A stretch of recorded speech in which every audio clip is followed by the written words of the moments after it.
I refuse to do this show until I find my glasses, and I couldn't find them. So I think these are from like 10 years ago. Those IMAX ones. Welcome, everyone, to this edition of Pop Culture Corner. My name is Jack, and boy, oh boy, do we have stuff to talk to you about. You know, every Thursday I get worried. I'm like, do we have stuff to talk about? Because we talked about everything on Tuesday. But James Gunn alone has given us like 4 headlines.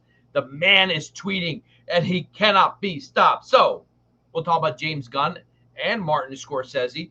Plus, we'll touch on Martin's new movie called The Killing Fox or The Killing Fields. I don't know. I forgot what it's called. Plus, Ben Affleck has been spotted in Paris. He's been in the Mediterranean for a week with J-Lo. He's slowly moving his way up to England. For those of you who don't know European geography, he's close. And he is scheduled to be in England by September for The Flash.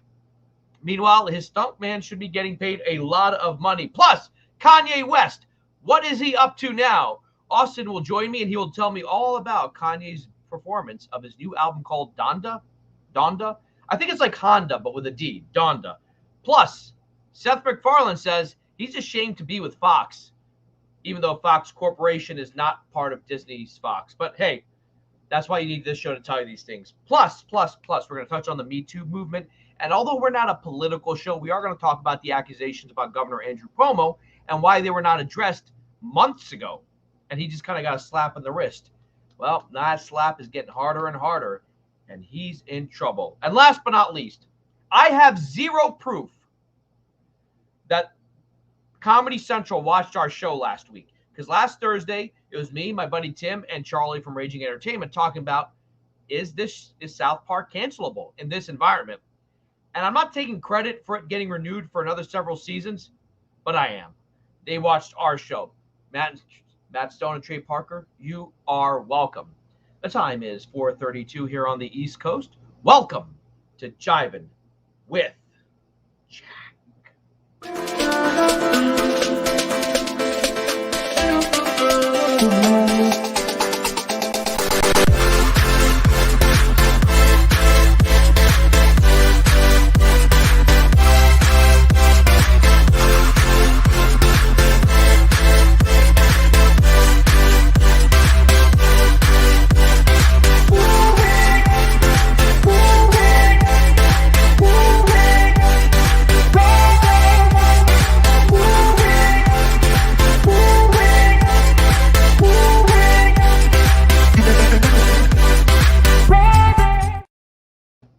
Folks, I don't know where the aviators are. They're usually in my bag. They're not in my bag, so you're just going to have to deal with these 3D IMAX glasses.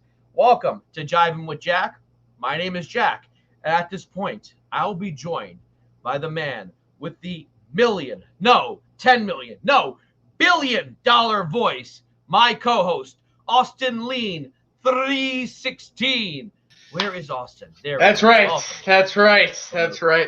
What's up, everybody? What's up, everyone in the chat? Good to be here. Good to see you, Jack. How you doing, man? How's your Thursday going? It's going pretty good. You know, not bad. I've been working out pretty hard the last 2 weeks, and I'm starting to notice a little bit of a change, so I feel better. Oh, yeah. I've been eating more, so. Well, there you go. Two opposites. I'm going to become the skinny one of the group. Watch now. Right now, Ty's the skinny one. But right. I'm going to become the skinny one. Y'all going to get fat, but I'm going to be like nice and lean. There you go. Jack Lean. No, hey, that's me. Lean on me is my thing. Okay, get your own. You already have Jivin' with Jack, man. You don't got to take my thing too, okay? Get Jack or get skinny. Cameron, oh boy, you and Prakash are going to team up because we are going to talk a lot about James Gunn, but beyond that, you guys did a really good stream last night. Thank you. I caught some of it. If you guys want to check it out, it happened yesterday. Make sure you are subscribed to the channel. Make sure you like and share. Look, we're trying to grow. And I remember we used to do these shows. There'd be like 4 people watching. And now we're averaging about 100 views per video. Some videos get to 200 views. And we're growing. We're growing, baby. And we're getting bigger and bigger. So anytime you see pop culture, anything pop culture related, whether it be Jivin' with Jack, whether it's Pop Culture Nightly, whether it's our interview with our famous people, just share it. You never know. You are our fishermen, and you have to reel them in. It's all in your hands. Send Never. Austin to China again. Well, No, that's the plan. Prakash. We're gonna send him to China. Never again. I Yeah. lost a leg. Top Gun Aviators, Prakash. Cameron, getting with the James Gunn stuff. We'll get to it. But besides that, you know what? I've had a little bit more time at night coming back from work, and I've been playing some games. I actually finished Cyberpunk. I did not realize I only had one mission left. I stopped playing it months ago. I pop it in. It's like, this is the final mission. I'm like, oh, great. Oh, yeah. Dogs Legion. And I jumped back into Assassin's Creed, and oh, my God, I'm only 12% in. And I put about 50 hours in. Valhalla? Valhalla. Valhalla? Okay. Yeah, it's a long game. Yeah, long. I know. I've heard. It's too long. I don't know. I heard. Now this is my thing with Assassin's Creed games is that they get very repetitive, or just lately it just hasn't. So I haven't even played Valhalla yet. So I don't. If it's repetitive, you don't make it longer. You keep it nice and tight. Ghost of Tsushima, I beat in about 40 hours. Bit of a repetitive game, but like it keeps the story nice and concise. So like even if the gameplay gets a little boring, the story's intriguing. You want to see what happens next. Over here, I can't remember what the story was. I don't remember who the bad guy is. I don't know who the good guy is. I don't remember any of these characters. Like, hey, it's you again. I'm like, who? Who? Yeah, exactly. Anyway, but yeah, you know what? Caden, get that transition button ready because we're gonna get right into it.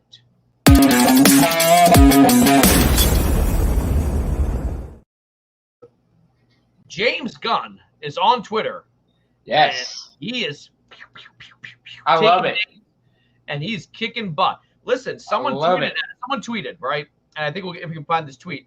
Oh, Iron Man, anyone can play Iron Man. There it is. People don't really care about Robert Downey Jr. Anyone can play Iron Man. And here we go, James Gunn. I've seen the screen test. This is Bolshevik. It's Bolshevik. Bolshevik, yeah. I like that. Dude, every Tuesday and Thursday, Ty sends me a message. Your video got demonetized because of something we said. Yep. So, yep. I'm not gonna even say darn. I'm gonna say gosh darn it. Yep. We're playing safe today. I've seen the screen test. Look, I'm not saying other actors can't be replaced. Look, we've seen how many in your lifetime, Austin. You were born in what, 97? 7. Yep. Okay, so that's the year of George Clooney. So through your life, we've had Clooney, we've had it's the year of our Lord George Clooney. You've had Affleck, you've had Pattinson, you've had Keaton again. Coming back. You've had 5 Batmans. Yeah. And I think maybe whoever wrote this is thinking like, well, just like we've had multiple Batmans and we're going to have 3 Batmans on screen, anyone can play Iron Man.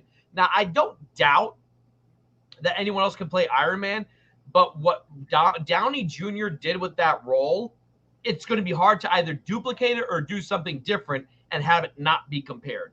It happened to Jared Leto. When he came out, everyone compared him to Ledger, which may not be fair. It's a different performance. And look, but, some of these guys have defined the role, period. Yeah. I mean, Hugh Jackman as Wolverine, some of these other actors, even now, it's more the MCU actors now, but I actually agree with him. I do. I don't think that's a role that anybody could just get up there and play. And I don't think he's trying to say that it's not going to be played again or recast, but what he's saying is that what Robert did with that version of the character, with the way that version was written and all that, nobody can do that. See, nobody can do that but Robert. A lot of people look at Robert Downey Jr.'s performance and are like, oh, well, he's just being cocky. Anyone can do that. No, he's being cocky, arrogant, and likable. Can you give me other roles where that's easy to do, where you're still rooting for him even though he's kind of a jerk? Most other characters that are written like that, you do not like them. You know, or like if it's a hero, they're like that, but then they become really nice. They become friendly. They change their behavior. But I know Tom Cruise auditioned, but I can tell you right now, I don't think Tom Cruise has the acting chops to do a role he could pull off the cocky stuff if I'm thinking like Top Gun, but Tom Cruise, I don't know. But like RDJ, it's not that easy. The RDJ is an Academy Award, nominated actor. That's the difference there. That's the difference. And it's not that easy. People say, "Oh, he's playing arrogant. I can be arrogant. The guys at the gym are arrogant. The guy who picked on me is I can do that." It's not like that. You also have to be likable. And Tony Stark in that first movie is likable, in the first, even when he's a jerk, before he becomes Iron Man, before he goes through his like redemption. I agree. Kind of rooting for the guy. It's not like, oh, I hate this guy until he becomes a good guy. That was the big thing, is that he was the likable jerk. Is Favreau and Downey and when they made Iron Man, created something that it's hard to do. It's hard to do that on screen. Trust me, I'm watching the show Dave where they're trying to do the same thing. Give me a likable jerk, and it's not working whatsoever. It's hard when you have a character that has that much of an ego, is that much of a narcissist in certain ways. And I don't think it's something that anybody could. Sometimes it works. Pull off. Like the first 2 seasons of Arrow, where we meet what's his name, Oliver Queen, as a hero, and then we do flashbacks. And we were like, wow, he was a jerk back in the day. Like then you're like, okay, he's a jerk here, but we know he's a good guy now. Now he cares about people. He's not worried about women and money and pleasuring himself. He's about why is it a sad day for Prakash? We are here for you, Prakash. Yeah. But the Iron Man suit CGI got worse with that. I think they used a real suit. Really? In the first movies. I think in the first movie. I disagree. Sometimes in Civil War, when his head was there, it looked like it was floating on something. Okay, I haven't seen Civil War in a while, but like the nanotech stuff from Infinity War and frickin' Endgame, dude. That scene where he pulls the string and just nanotech iron suit, I was like, I wonder. I don't understand. It's a sad day for Prakash. Yeah. Right, let us know, man. We're here for you. When a character plays a version of the character, they do their own thing with it. It's hard for an actor to imitate another style. Very true. Very true. Civil War. I haven't seen Civil War in a long time. I actually was thinking about like with Leto, like what Heath Ledger did was he added a nasally thing. We had never heard that type of voice, like the kind of like back your throat kind of nasally voice. And I felt like Leto tried to do a little bit of that nasally thing, like this hunka hunka. And I was like, okay, yeah. And sometimes it's so hard when someone's attached to a character to not mimic it, And I'll give props to Bale. Bale did his own Batman. Affleck did his own Batman. They didn't look at the previous guys. They're like, okay, I'm going to try to copy that. And by the way, moving forward, do you think that Batman's voice should be altered? Because I think it really worked with Affleck's Batman, but then I went to. I think it depends. I think it depends. Obviously, we're gonna have to hear. I have to hear more of Pattinson's, but I do like the concept. It was a little robotic for my taste. I think that was more like, it doesn't have to be robotic, just something different, so it doesn't. Yeah. But yes, I do like the idea that there's this like very clear distinction in the voices, right? Because you don't want Batman to sound like Bruce Wayne, and somebody be talking to Batman and be like, you sound pretty familiar, dude. Like, so I do like that concept. I like that idea a lot. I rewatched Batman and Robin during the lockdown, and that one, George Clooney sounds like George Clooney in both. Like, hey, Mr. Freeze, it's me, Batman. It's like, oh, that's George Clooney. Val Kilmer trying to do a voice like, I'll take drive-through. What Tim Burton did with Keaton was interesting. Keaton just whispered. He just whispered. Right. I'm Batman. He just whispered. And it didn't sound like him. And they were like, oh, yeah, okay. Yeah, that doesn't sound like him. But yeah, Leto did more of his own thing in Zack Snyder's Justice League. And I'm sure Leto has had time to work on that character in the 3 or 4 years. Remember, he filmed that, this past fall. But yeah, speaking of which, James Gunn, everyone's wondering, is he now all the way in with DC? We know he's doing Guardians 3, but this is not the first time this week that James Gunn has come to Marvel's defense. As we all know, infamously, Martin Scorsese, phenomenal director, and I will not hate on him just because he said something I don't totally agree with, said that Marvel isn't real cinema. And James Gunn had something to say about it. Caden, let's see if we can pull it up. There we go. And this is what James Gunn said. Coming out against Marvel is the only thing that would get him pressed for his movie. He's creating his movie in the shadow of Marvel. He uses that to get attention for something he wasn't getting much attention for. I have my thoughts on this, but what do you think, Austin? You know what? By the way, he also added this, and for the record, Martin Scorsese is probably the world's greatest living American filmmaker. I love and study his films. Will continue to love and study his films. I disagree with him solely on one point. that films based on comic books are not innately cinema at all. He actually never said films based on comics. He said Marvel. Yeah. So I never thought about it this way, but actually I 100% agree with Gunn. And that's not to say that I agree with you as well. I think Martin Scorsese is one of the greatest. He's one of my all-time favorite film. Like, he is like number one or number two. Martin Scorsese is like, I adore his films. I went, I've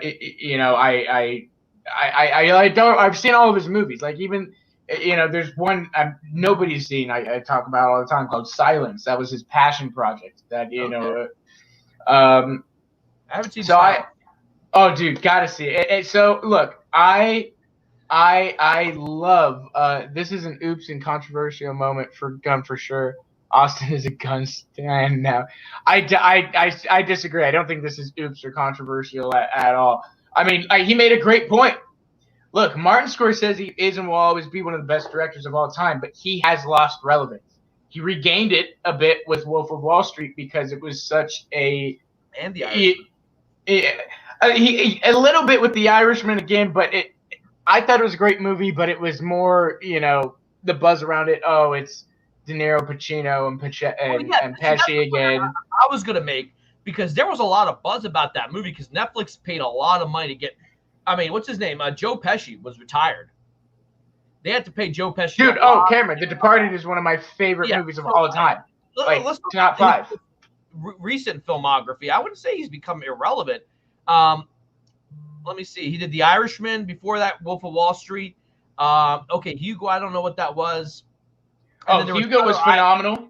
Shutter Island was phenomenal. I disagree with James Gunn on the point that he needed to boost his own movie. That's why he went after Marvel. I agree. I don't think Irishman was not that successful. It was. I know it was trending. It was popular. A lot of people. It was on Netflix. It was not successful. Based on what though? Like Netflix. Based on Netflix paid like almost $200 million for that movie, and the most they got out of it was a couple Oscar nominations. It died. The buzz died immediately after. As far as I heard, like Netflix. But I would say that's the culture now. Like, things are popular for a week. Today we're talking about Suicide Squad. 2 weeks we'll be talking about Shang-Chi. Like, The Irishman was huge for 2 weeks, in my opinion. Yeah. But like, that's huge for 2 weeks, and then it died. And it makes sense that Martin knew that he was losing relevance, and so he came out and was like, "Yeah, every other movie's not cinema." He specifically targeted Marvel films because I think him and Chris Nolan are fans. I don't think he's the type of guy like who would say all comic book movies. I think he was talking about the Marvel movies per se because Chris Nolan did his thing, Zack Snyder did his thing. I mean, he might consider those not cinema also. But I think he was talking about an approach to filmmaking that when it's done with comic book movies, they're really good. Whether it be Burton's approach, whether it even be, Zack Snyder's approach to Watchmen. There's a sense of art to it that we really don't see with a lot of Marvel movies per se. They're just kind of cranked out like an amusement ride. And on that point, I kind of agree with him. I would like to see more movies done, like whether you like it or not. Thor Ragnarok, which clearly has a sense of direction from its director, a sense of style, a sense of tone, a sense of a personal touch, There's a difference between like eating a hamburger that is like mass manufactured by McDonald's and having a burger made at a nice grill. Yes, sir. Yeah.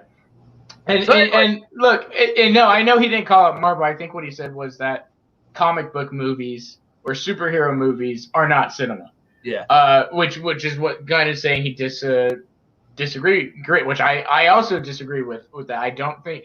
I think some of them. Yeah, some of them are not. Some of them are popcorn. Very. It depends, I guess, on that's a whole other conversation on how you define cinema and all of that type of stuff. But I disagree with him there. I think superhero movie. Zack Snyder's Justice League is cinema to me. Yeah. Zack Snyder's Justice League is cinema to me. And so, but here's the thing too, right? Because I see what you're saying, Prakash. You didn't bring Marvel up by name, no. But we all know DC wasn't doing that great of movies at the time, so DC has been dominating. Come on. Yeah. Who else was he talking about? To play a little bit of a devil's advocate, I think that Scorsese, maybe even Tarantino, maybe our directors from another generation. The movie Once Upon a Time in Hollywood, it talks about how an era of filmmaking in Hollywood ended, right before the 70s started. Right. And I think you could say that the age of the superhero movie may have ended, like if a movie like Goodfellas came out today, would it have the impact that it had in 1990? No, we just saw it. The Irishman came out and it didn't. But The Irishman wasn't as good as Goodfellas. Goodfellas was like a really good movie. I think The Irishman was pretty. I mean, look, I'm also I know I like certain types of movies that people don't like. I love dialogue heavy stuff. I love it. I thought the best parts of Black Widow were the dialogues. I love slow burn. I love character. I'm big on all that stuff, and The Irishman was all of that to me and more, as well as just the New York Times. This is New York Times. This is Martin Scorsese himself saying his own words. When I was in England in early October, I gave an interview to Empire magazine. I was asked a question about Marvel movies. I answered it, and the headline is, again, this is an opinion piece by Martin Scorsese. I said Marvel movies aren't cinema. Let me explain. Now I'm not going to get into the article again, but like he did.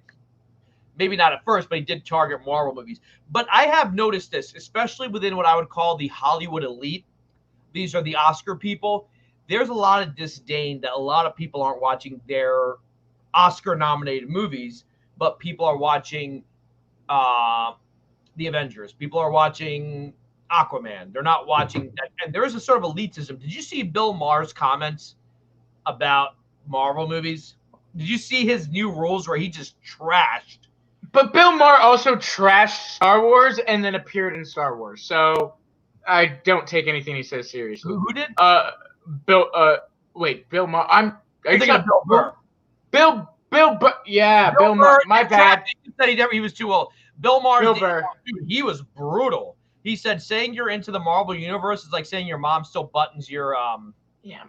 Okay, but listen, Bill Maher's another one that he just sometimes he just. I like Bill Maher. I watch Bill Maher every week. I like him too. I really like Bill Maher a lot, but sometimes he just goes on rants to get a viral reaction. It's like when he did the Oscars thing. Yeah. But like there is that elite aspect, I guess, what I call coastal elites, like who do not like these types of movies. Like you ever hang out with them, they're like, oh yes. I love you, Caden. But it's because you're a youngin'. That's fine. That's all right. If you didn't like it, it is. It's great. It is. It's a very totally. Casino's also a really good one. Oh, dude, I own Casino. I live in Vegas, of course. It was the most meaningful film of that year outside of the power. I love The Irishman. I felt like really the last 40 minutes could have been cut a little bit. Like I love The Irishman too, but Jack, I swear to you, I was the only person that I talked to that saw it all the way through. Oh, really? And liked it. I live in Philly. A lot of Italians and Irish share kind of old school. Well, yeah, every film addict and film lover and stuff knew about it and went out to it. But it was, like I said, it was big for maybe 2 weeks, and then it didn't.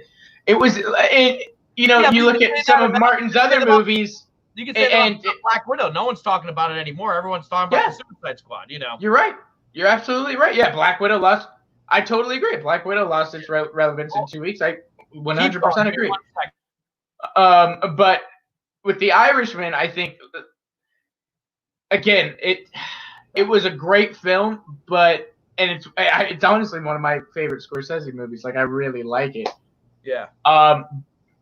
But if I have to be fair and I have to be unbiased and honest, as we have to here, it's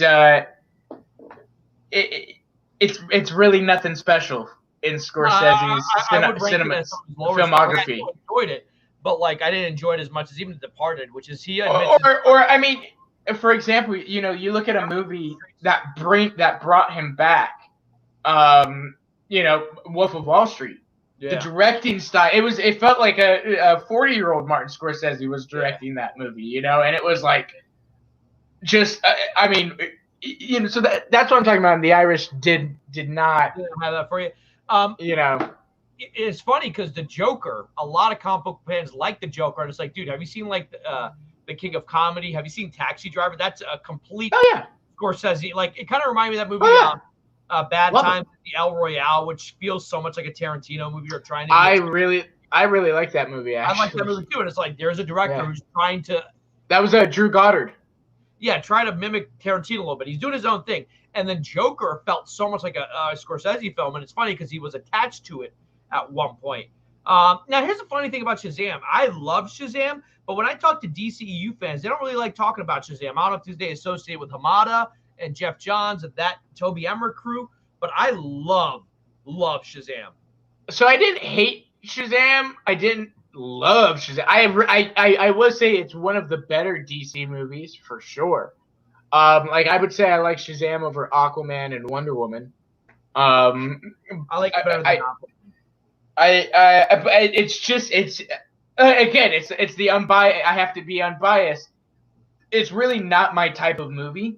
Yeah. It's kind of goofy and marbly and it worked because it's supposed to.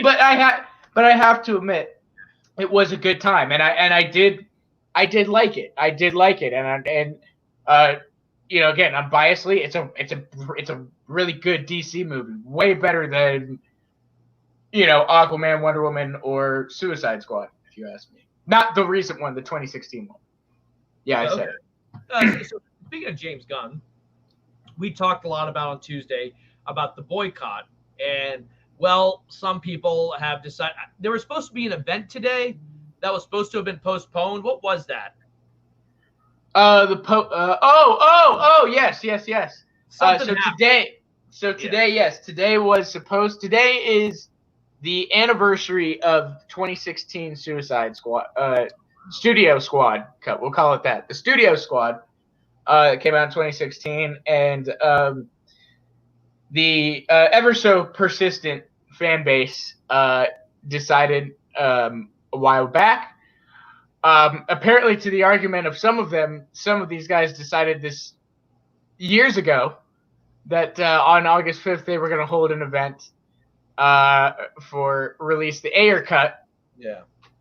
Which is all fine and dandy. I just think, out of respect, it being the same week that James Gunn's film is coming out, and James Gunn from the beginning, like from over a year ago, has been incredibly cool with Ayer and talked about how he supports Ayer, and you had all these Snyder fans basically. You had half of them with good intentions of wanting to release the Ayer cut, and the other half of wanting to sabotage and hurt James Gunn's movie. Yeah, but basically a decision was made. It's supposed to have been made that they were going to postpone it, right? It was supposed to be postponed. In fact, from what I was informed, like David Ayer himself reached out and it was like, please move this out of respect for what's going on. And for me, it was just a no-brainer. I'd been saying this on Twitter for maybe about I've been saying this on Twitter for about a week and just arguing with people who were like, no, this is what Ayer would want, and it's not. So inevitably, right? It got asked to be moved. They said, oh, we'll move it. But then, of course, first thing this morning when you go on Twitter, what's the first thing you see is, release the Ayer cut, baby! It's been the 5-year anniversary. We want it now. And all the Ayer cut supporters are Southerner rednecks. Like, we want the David Ayer cut. You sound like Jivin Judge Jack. Like, we want the David Ayer cut. We want it now. God damn it! Harley Quinn without her clothes on too. Yep. Yeah, so they decided to go with it, and unfortunately, sound like a bunch of whining little. Yeah. I love the Southern accent. Any Southern accent. Oh, thank you. Yeah, I like. Some of them started review bombing the Suicide Squad. What do you know? Just like how they went and review bombed Godzilla vs. Kong and every other Warner Brothers movie that isn't what they want. Yeah. Oh, what a shock, Jack! And James Gunn, being the boss as he is, and Caden, if you can pull it up, is just blood pressure's rising. Yeah, see? That's what you're gonna turn me into that, man. Come here, Bugs Bunny. I'm gonna shoot you on Yep. James Gunn is like, I'll live.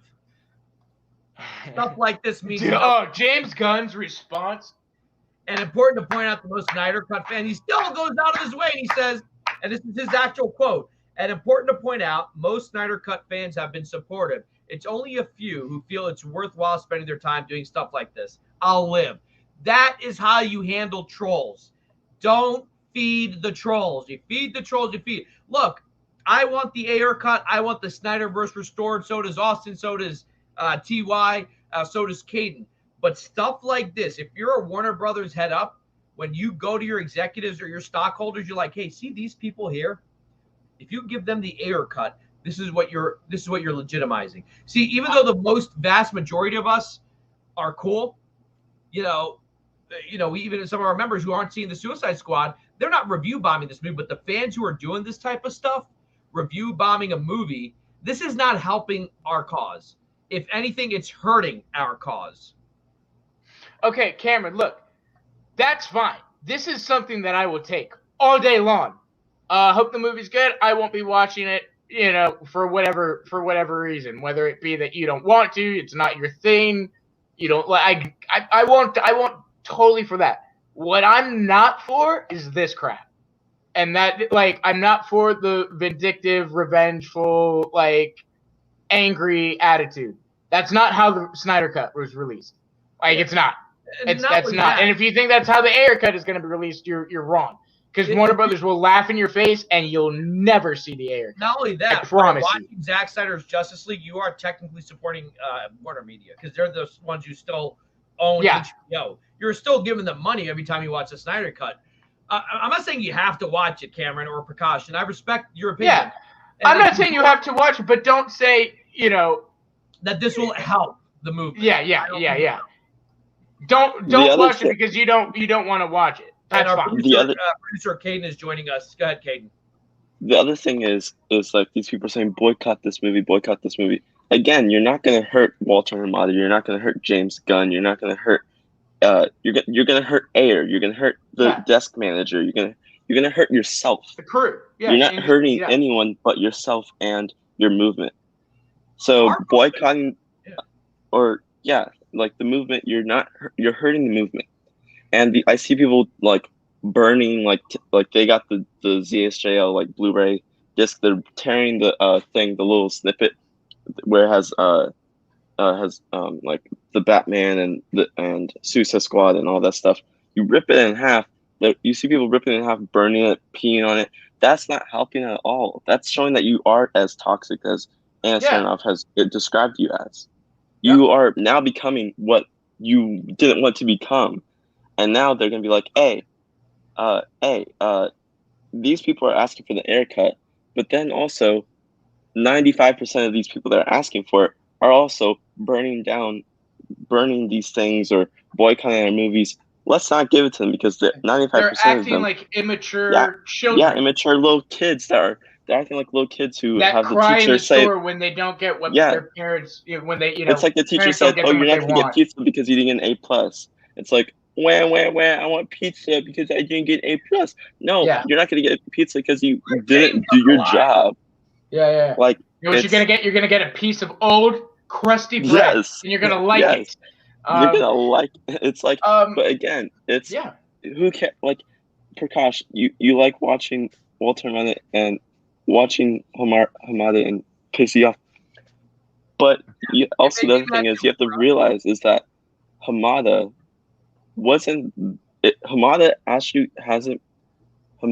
is there hasn't been a film where he has been a producer since the development stage. Yeah. There hasn't been one. Hamada gets a lot of heat because of last. Hamada does get a lot of heat. He came into matchmaker and didn't work out with Ray Fisher. Yeah.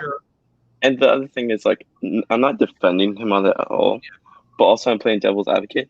Hamada came into Warner Brothers DC a time when Jeff Johns and John Burks were starting some shit, and he didn't know. He was told to do what he was told to do.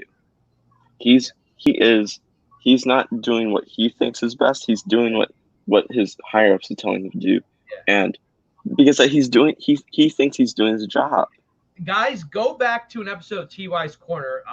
it was just me back in, I want to say March. And I went through Ray Fisher's stuff about Hamada. And I actually took Hamada's side a little bit. I said, Ray, you're not giving me enough to get angry at Hamada for. It seems like the guy tried to okay, he's like, sweep this under the rug. We'll give you a role in The Flash. And while that may not be pure justice, at least it gets you a step forward. If you had done the Flash movie, become a bigger star, then you could open your mouth because you have star power. You need to have power before you can effectuate change. And again, I'm not shilling for Hamada or anything like that, but you understand it's a corporation. I think Birds of Prey might have been his first movie that he was kind of involved in. Okay, say that again. Is Birds of Prey? Hamada was involved in, I think, maybe. The first one. Hold on, let me see. Okay, but it's not like he was involved when Joss Whedon was hired. A lot of people think Hamada was part of that 2015, 2016, 2017 team. You see, they're taking you out of context. You see what you. Yeah, hashtag cancel Jack. Oh, yeah, dude. It was Aquaman. And by the way, this is Cameron. This is not directed at you or Prakash. You guys, I'm cool with you guys. I'm talking about the guys who are review bombing, and there's been but you're also not saying Walter's a good guy either. But you are saying you're just saying you don't. You're just. I see what you're saying. You're not saying you're not taking a side or saying he's a good guy, but you're. Also, the other thing is if this whole restore the Snyderverse and stuff is right now. I'll tweet about it. But right now, I feel like Zach is comfortable at Netflix. Yeah. And Are we really going to be tweeting this for the next 2.5 years? Exactly. I did it yesterday. I tagged Warner Brothers. I know. Yeah. I'll tweet it. I'll probably stop once or twice a month. But I'm not going to join these trending events because joining these trending events, you're just today. Today, it was canceled, but then a group of people were still going. No, F that, F Air, F his request, and you're basically telling off the director that you want to support. Yeah. And the director that you want to support is saying, don't do it today or tomorrow because my friend James Gunn is his birthday today, and also he has his movie coming out tomorrow. So don't do this. And yet, 85% of y'all are still doing the release the Air cut trending event. Yeah. I'm still for it. I want to see the Air cut. Yeah, I want to see the Air cut. Yeah, just not this way. I'm not going to support it this way. Doing this. I'm not going to be toxic. To everyone else, you have to understand how not you guys or anyone watching, but to anyone who may be watching right now who's not part of our fan base, or as I call them, jackalites, hashtag jackalites. But there has to be tact in the way you do things. And the Snyder Cut got released to us because there was a lot of good intentions. They raised awareness with suicide prevention, and they're still raising awareness.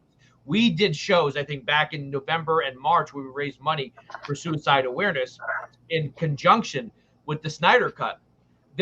That's being tactful. That's being respectful. Yeah, there were some toxic fans who harassed other people, but they weren't the loudest voices. Doing this type of stuff, and look, you're free to do whatever you want. It's a free country, at least, it should be.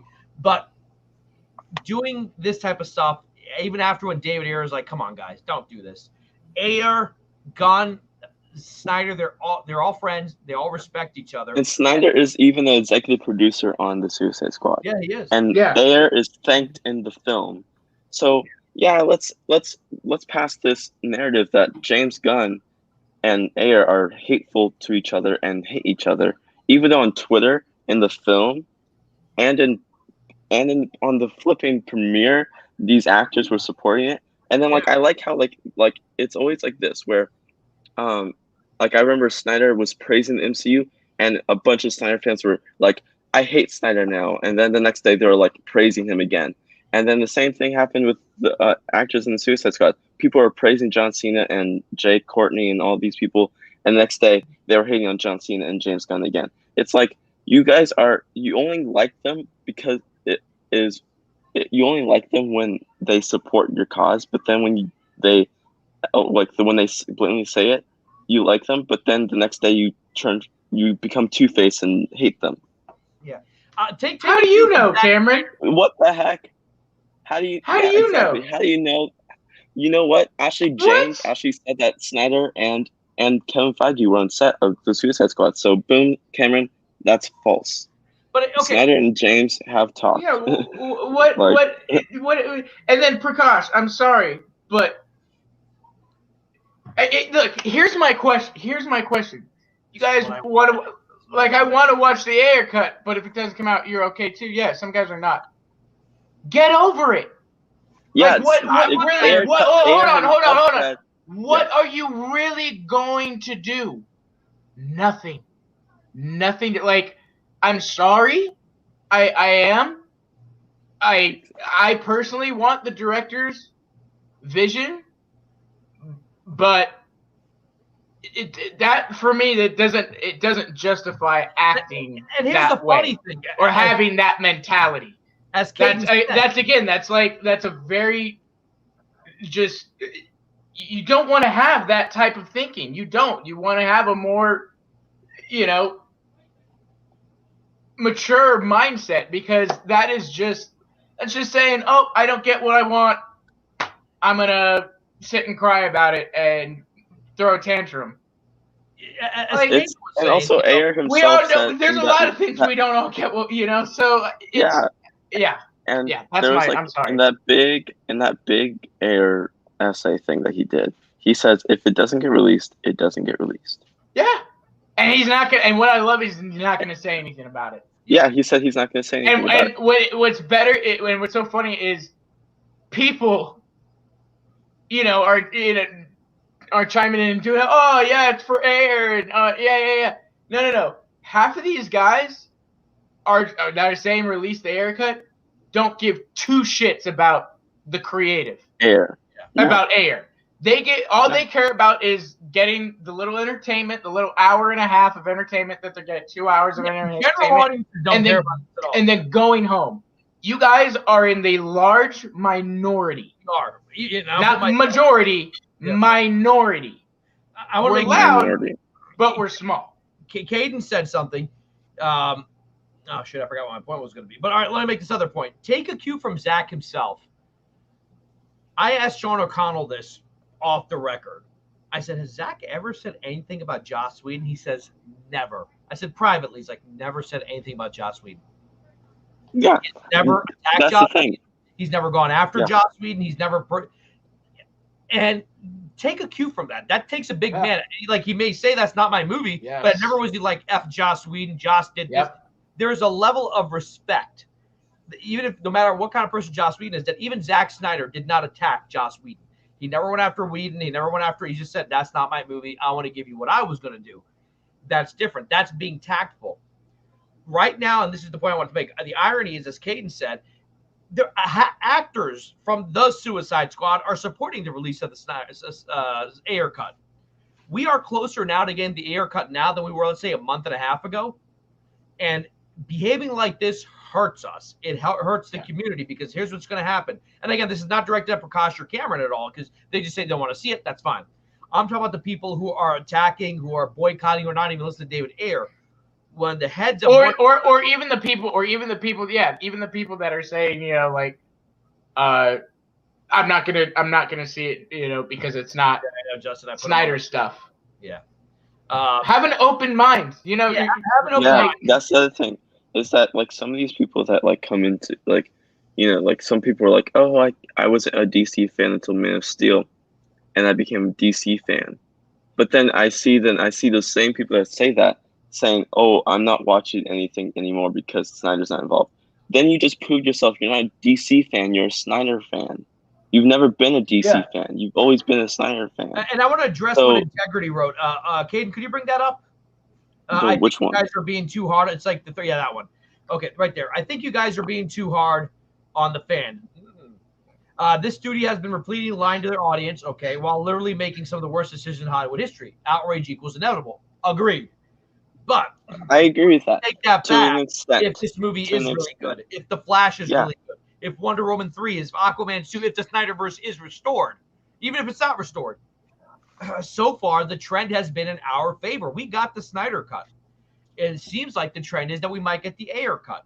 And it seems like this movie is going to be really good. It seems like The Flash is going to be really good. They brought Ben Affleck back. If the rumors we've heard this week about Cavill are true, it seems like they are kind of slowly giving the fans. They're slowly progressing. Like the other thing is, you have to realize that, like, Warner Brothers was mentally into Justice League, because the reason why they were mainly into these films was because of the critic response to BVS.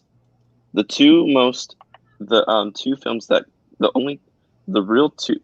The other thing people say is that like, oh, Kathy Yan has her cut.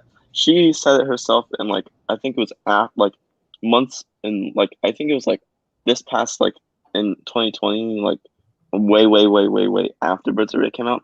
She said that although yes, there's some things I would have liked to add to this film, but the film that came out was my cut.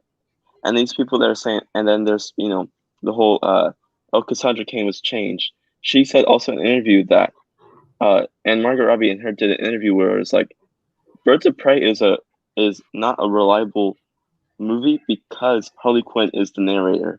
So not everything in that movie is reliable because of that. The same with the Joker is not.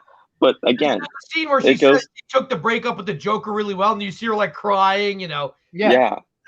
And also the whole police station scene. She killed them. It wasn't like glitter bombs. They were real bullets and like real blood.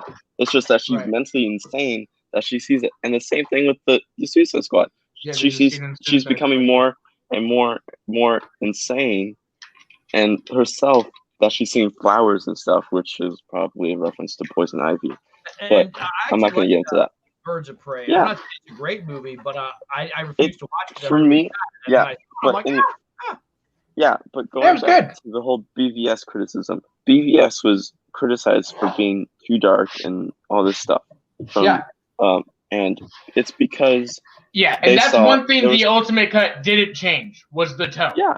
The Ultimate Cut did not change the tone. So again, we're in the minority there in that we liked that, And also the other thing is is that you have to think about BVS and Civil War came out at the same time.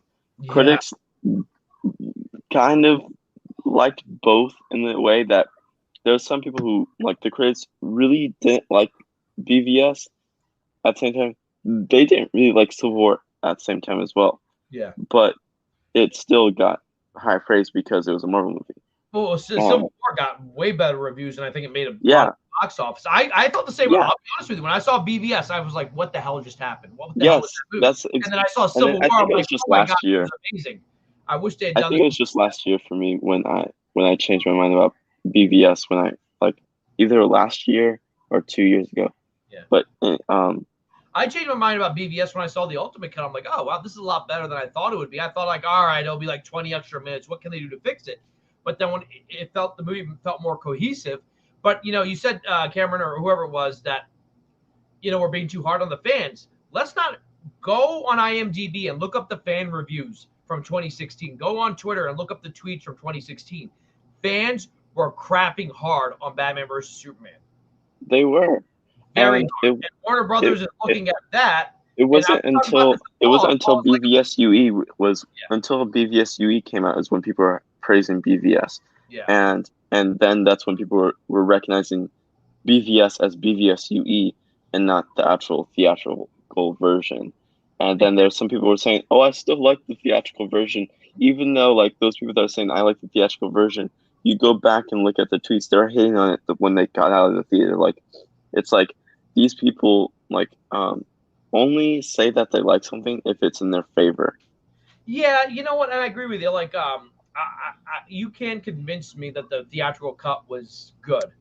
No, I think the Ultimate Cut was much better. It still has issues, but I still think there's a lot to dissect in that movie. That's why every time I've gone and rewatched it, there's something about it I've learned to enjoy. And that's why I think BVS is a divisive film, will continue to be a divisive film. But if you're Warner Brothers and you're like Batman vs. Superman should have beaten the crap out of Civil War, and it didn't because the word of mouth wasn't just critics, it was fans, YouTubers were just going after what the hell did Zack? And that's the other thing is, it's like people are saying that generates perception of audience of how they see super movies because it changed because MCU. That's BS. It's majority. The reason why the perception of how superhero movies should be, there is no how it should be.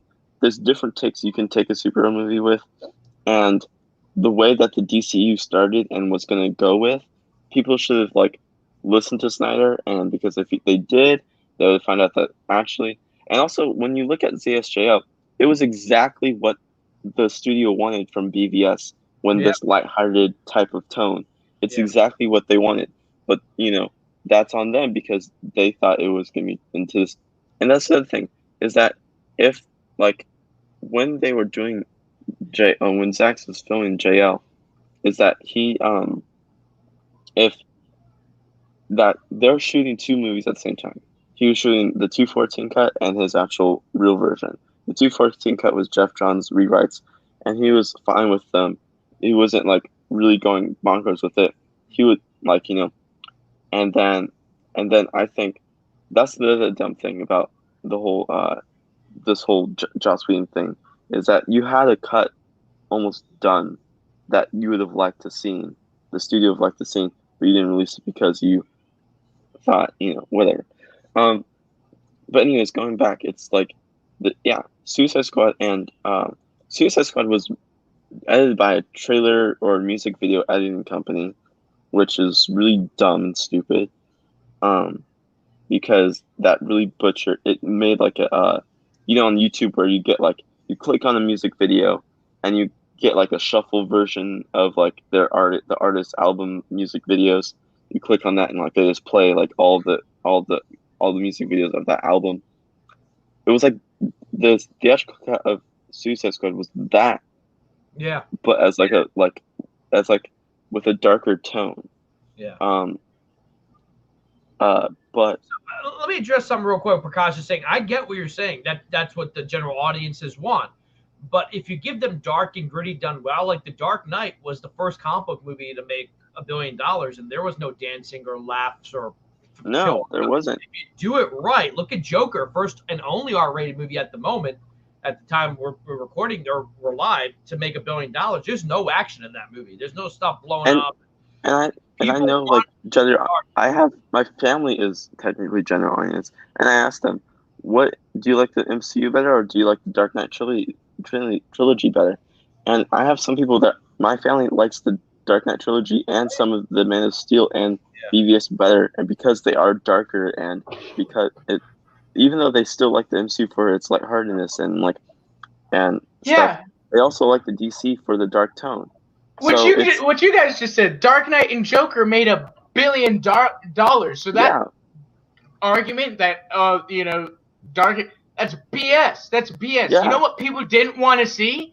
Their favorite two main DC characters that have never been put on screen ever in live action. Most people did not want to see Batman trying to kill Superman for the very first time on screen. Let's be straight up real. That's the story people did not want. That's the it's not. And yes, I think the dark tone was a part of it because again, like that's not a story people necessarily like. Yes, I like darker stuff, and so I like, but it's not. It's just not that appealing, and there is absolutely no reason why a movie, even if it's called Batman versus Superman, shouldn't make $1 billion. Yeah.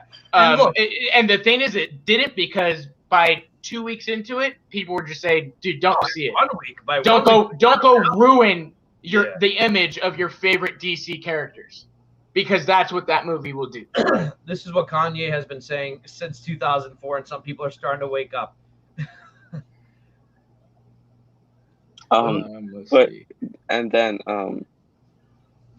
Cameron, I'll agree with you. I think people have been brainwashed to like junk and not appreciate good stuff. But I'm saying there was a way to do BVS better, whether it was the Ultimate Edition or maybe trim up the movie and maybe make the plot a little bit more cohesive. Not to mention there was outrage at Jesse Eisenberg's Lex Luthor. People just didn't like him, no matter how well the movie would have been.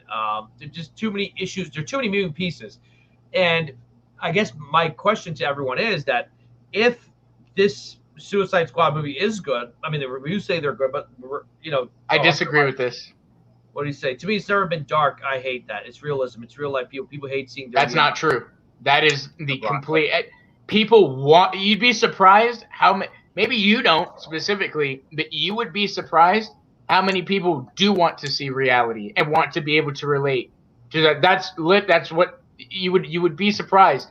It's not about realism. It's about the story. Yeah. The Dark Knight was all about realism. What if Batman took place in our world today? Yeah. That's why Christian Bale's Batman wouldn't make sense with Yeah. a Superman, because it was based in realism.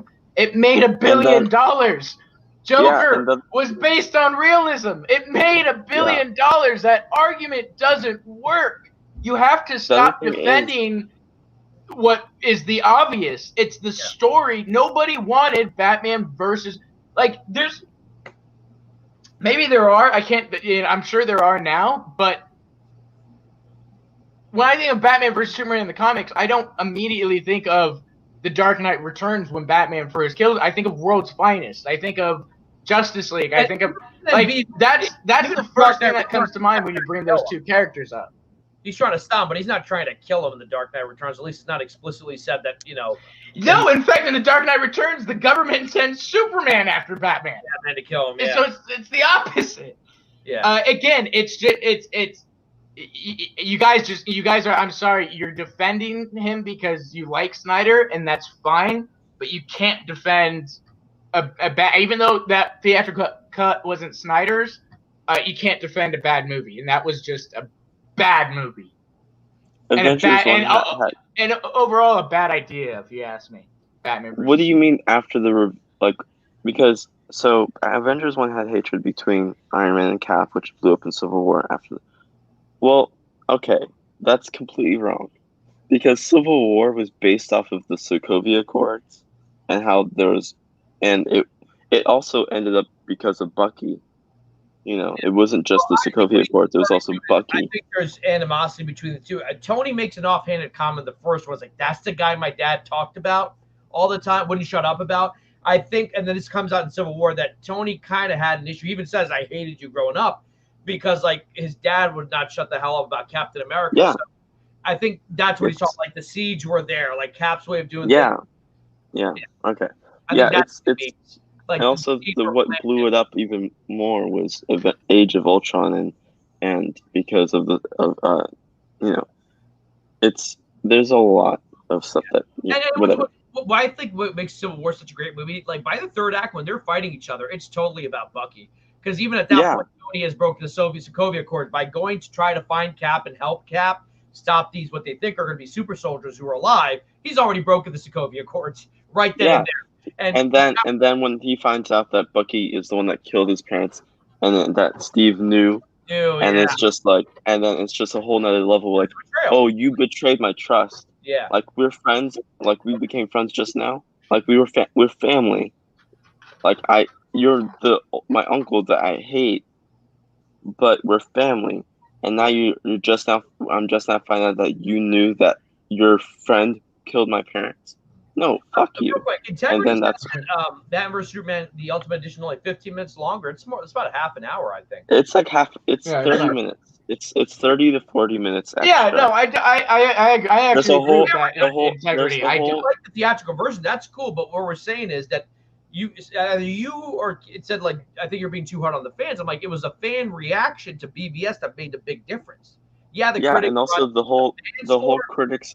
The other thing about the critics of the theatrical of BVS is like, how did Superman, Clark Kent, how did he find out about some things about Batman? And also, how did Lex Luthor find out that Batman is Bruce? And like, those are the things that are cut out of the film.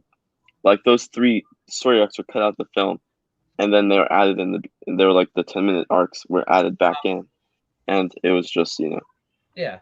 And look, because it's a famous comic book storyline, Prakash. That's why it's a so well known. Yeah. Civil War is such a name the Batman versus Superman comic that is famous. Please. Yeah. Civil War and has 3 runs. It has Civil War 2, and Civil War 3. I think just came out.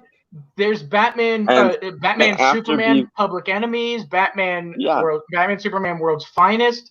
There's not They're many always working together. Super ultra popular Batman versus Superman. And that's my point. But until after BVS is when they did the Batman versus Superman comics. Yeah. And I think that was like 1 or 2. People had issues with like them fighting each other. I think it was the way it was done. and there was a better way to tell that story. And that's what, and then there wasn't much information made it better. as to why Batman had become a killer. It's in the movie, but like it's implied that, you know, at one point he wasn't killing, but he became a killer. And I think there's kind of a missing arc there. We're like, wait, Batman's a killer now? When especially in the Dark Knight trilogy, they established in the comics that Batman does not kill. It's like a big thing. That's the whole reason the Joker has in the Dark Knight has he's like, everyone's wise to your game. They know you don't kill. You know. Okay, you guys in the Prakash, Cameron, y'all got to figure out what point you're trying to make because you keep switching here. Was the Civil War movie accurate? Infinity War accurate? I never talked about accuracy. I'm talking that it's based off of famous comic book line that had 3 runs. Like it's maybe not as famous as The Dark Knight Returns, Cameron, but it's pretty damn big. You cannot diminish. You cannot diminish that it's pretty damn big. It's an event for Marvel. For Marvel Comics, it was a massive event. It's a massive event that people. Right. And then what's Civil War? Hold on, because I just want to finish this real quick. I'm not talking about accuracy here. The main accurate thing of Civil War was that it was Team Cap and Team Iron Man. That was all the accuracy that movie needed. Yeah. So I'm not talking about accuracy here. I'm trying to tell you there are not famous comic book storylines of Batman versus Superman besides The Dark Knight Returns, and that version is switched, and it makes more sense than what they did in the movie. Yeah, and another point, like people might point to like Injustice and stuff, but even like in the Injustice video games, he's not trying to kill Superman; he's trying to stop him. He arrests him, he locks him up, but he doesn't want to kill him. But beyond that, I'm not saying it didn't have impact. I'm sorry, I'm gonna keep going. One second. I'm not saying it didn't have impact. I'm saying, like, you can't, like, just admit it's a very well-known, famous comic line that people know of. Even people who don't know comics know of Marvel Civil War, that event. They know of Marvel. Like, you can't deny that. It's not about the impact necessarily, but it's a massive comic book. At this point, with half of the DC people I'm arguing with, I would say that's not true. The DC fandom aren't DC Comics fans. They're Zack Snyder fans. I would actually argue, we talked to Paul about this. A lot of the Snyderverse fans will say, well, Batman has killed in the comics, hence, therefore, Batman. I agree, integrity. And I'm like, yeah, he killed maybe in like 1939, 1940. But like that is actual Batman canon, that he is a killer. And Paul brought it up, and I was like, thank you for saying that, because I kind of feel scared about saying it because people are like, oh, Batman has killed. I'm like, yeah, but that wasn't really canon at that point, because even at that point, it was 1939, Alfred's not even his butler. Alfred is a guy who chases him around with a camera trying to find out who he is. Like, are you going to? Yeah, he's a CIA agent. Who comes in from England, who was hired by I forget who. One of Batman's like foes that came in and then meets Bruce Wayne and tries to piece together who Bruce Wayne and Batman are, and finds out, and he becomes Alfred, the butler. And then it's basically all of Batman's like people are people that came to Bruce Wayne and found out that he's Batman, and that's how you get Dick Grayson. That's how you get Tim Drake. That's how you get Jason Todd. It's because these people find out he's Batman and they take him in. He takes them in and changes their lives. Sorry. I came with the fire today. I'm sorry, Jack. I came with the fire today. That's fine. That's what I want. I want fire. I wanted the show.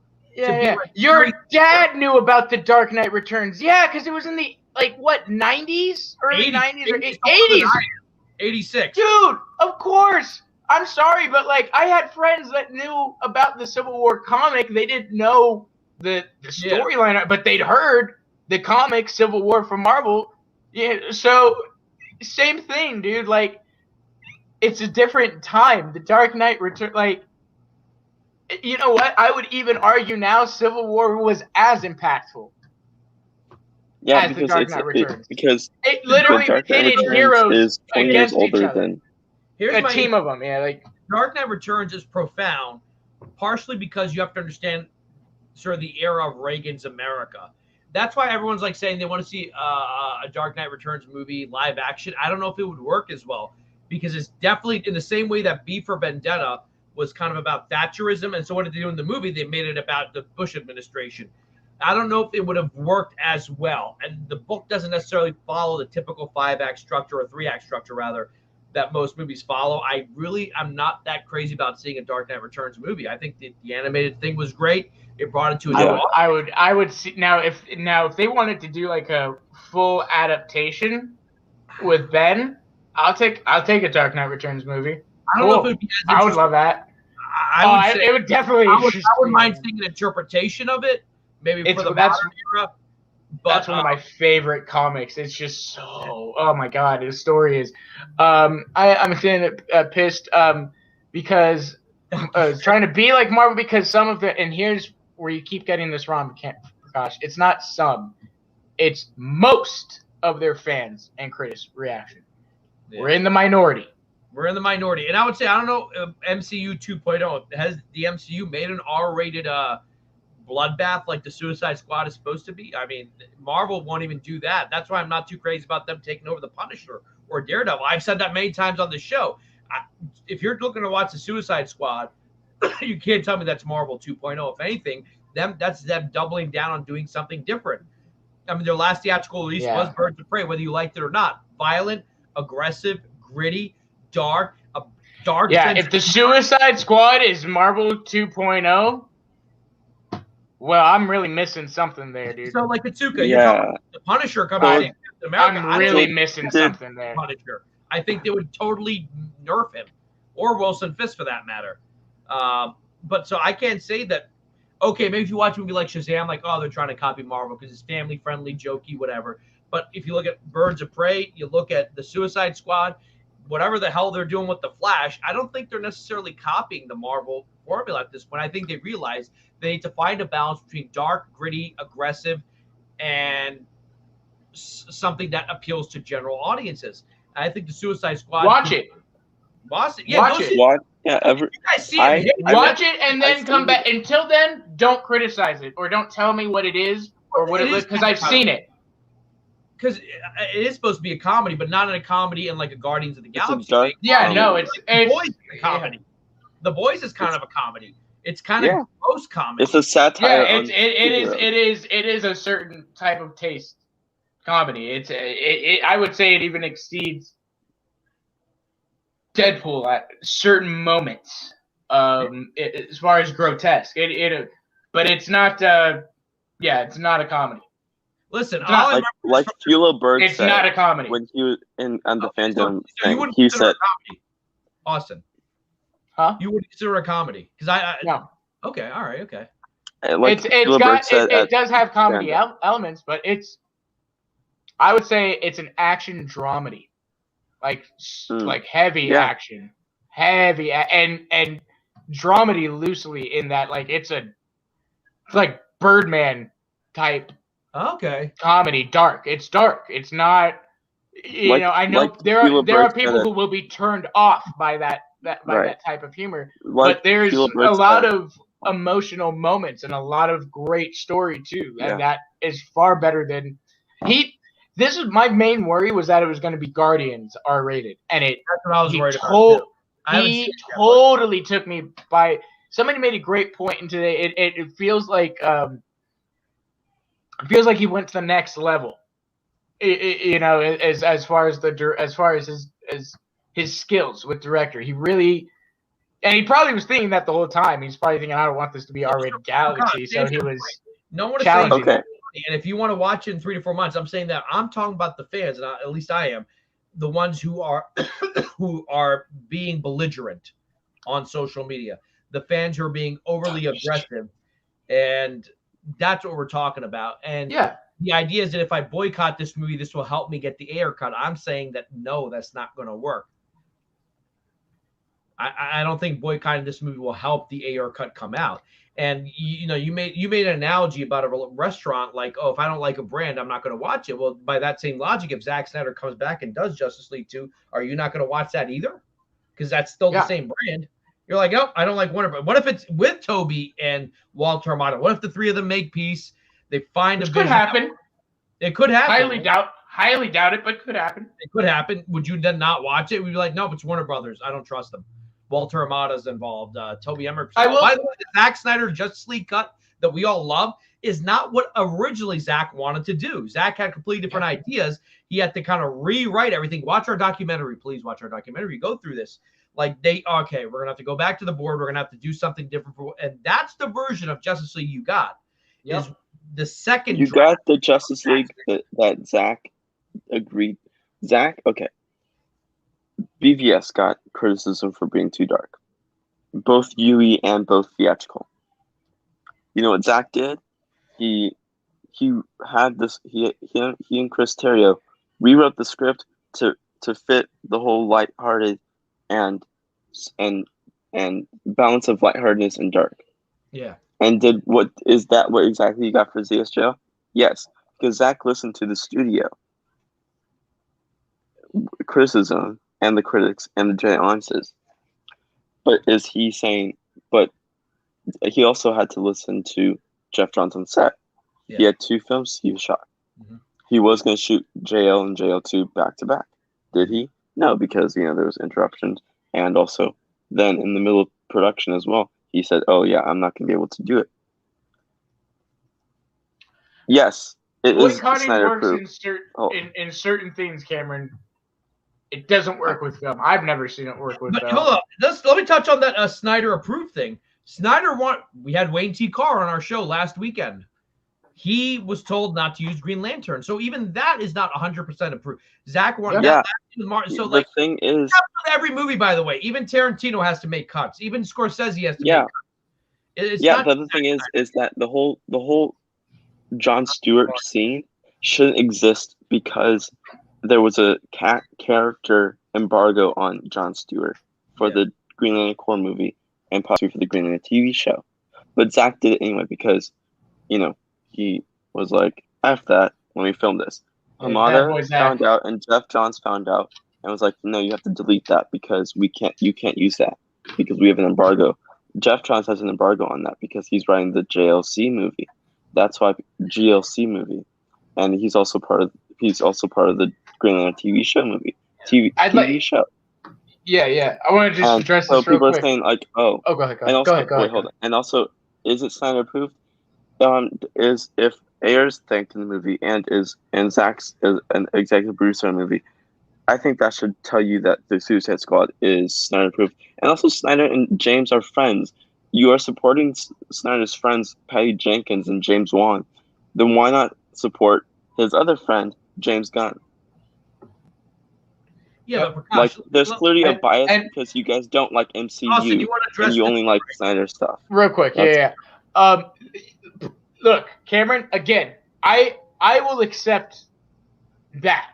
I will accept that. If that, I get those reasons. I'll accept that.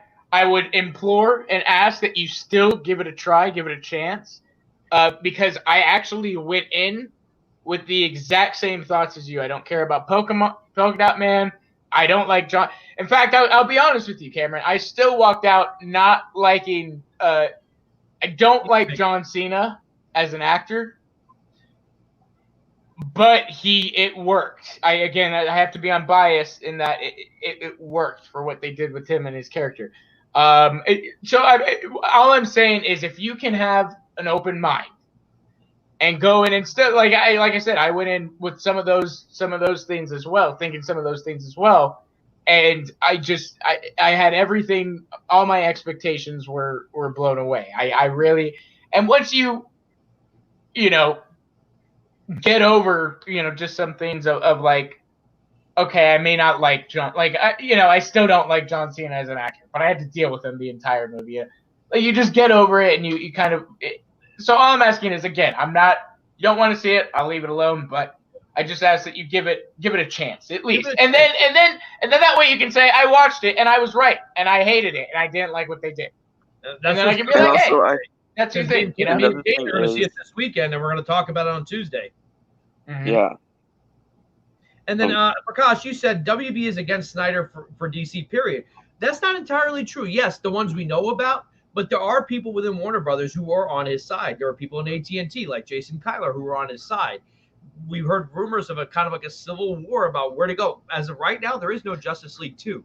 They're just focusing on the solo films. So I still have hope that down the line, yes, Zack might be offered. He might say no to Zack Snyder's Justice League 2. And we'll have to see where it goes from there. We still have to see what they're going to do with the Flash movie. The Flash movie could either integrate Justice League into the Zack Snyder's Justice League into the main timeline, or it might erase it. I don't know.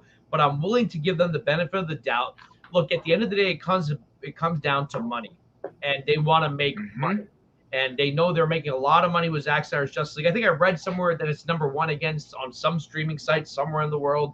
People are watching it. And as time passes by, the more time that passes by, this movie is going to get bigger and bigger. I'm talking about the Snyder Cut. Right now, the hardcores have seen it, and some of our friends have seen it. But as time passes by, and the longer it's on HBO Max, people will watch it. And yeah, I still think Justice League 2 is entirely possible. I think it's not a coincidence that Affleck is back. I don't think it's not a coincidence that we're hearing all these crazy rumors about Henry Cavill being back. Because at any point, Warner Brothers could have said no. Henry Cavill's agent could have come out and say, we just want to put these rumors right now as of right now. And Cameron, this is reasonable. This is totally reasonable. You know, again, there's a lot of scenarios in quote unquote, like you said, in restoring the Snyderverse could happen. You know, I'll be honest, I do think Ben and Henry are going to be around for a little bit longer. I don't believe the rumors that Ben's in the Flash movie to die.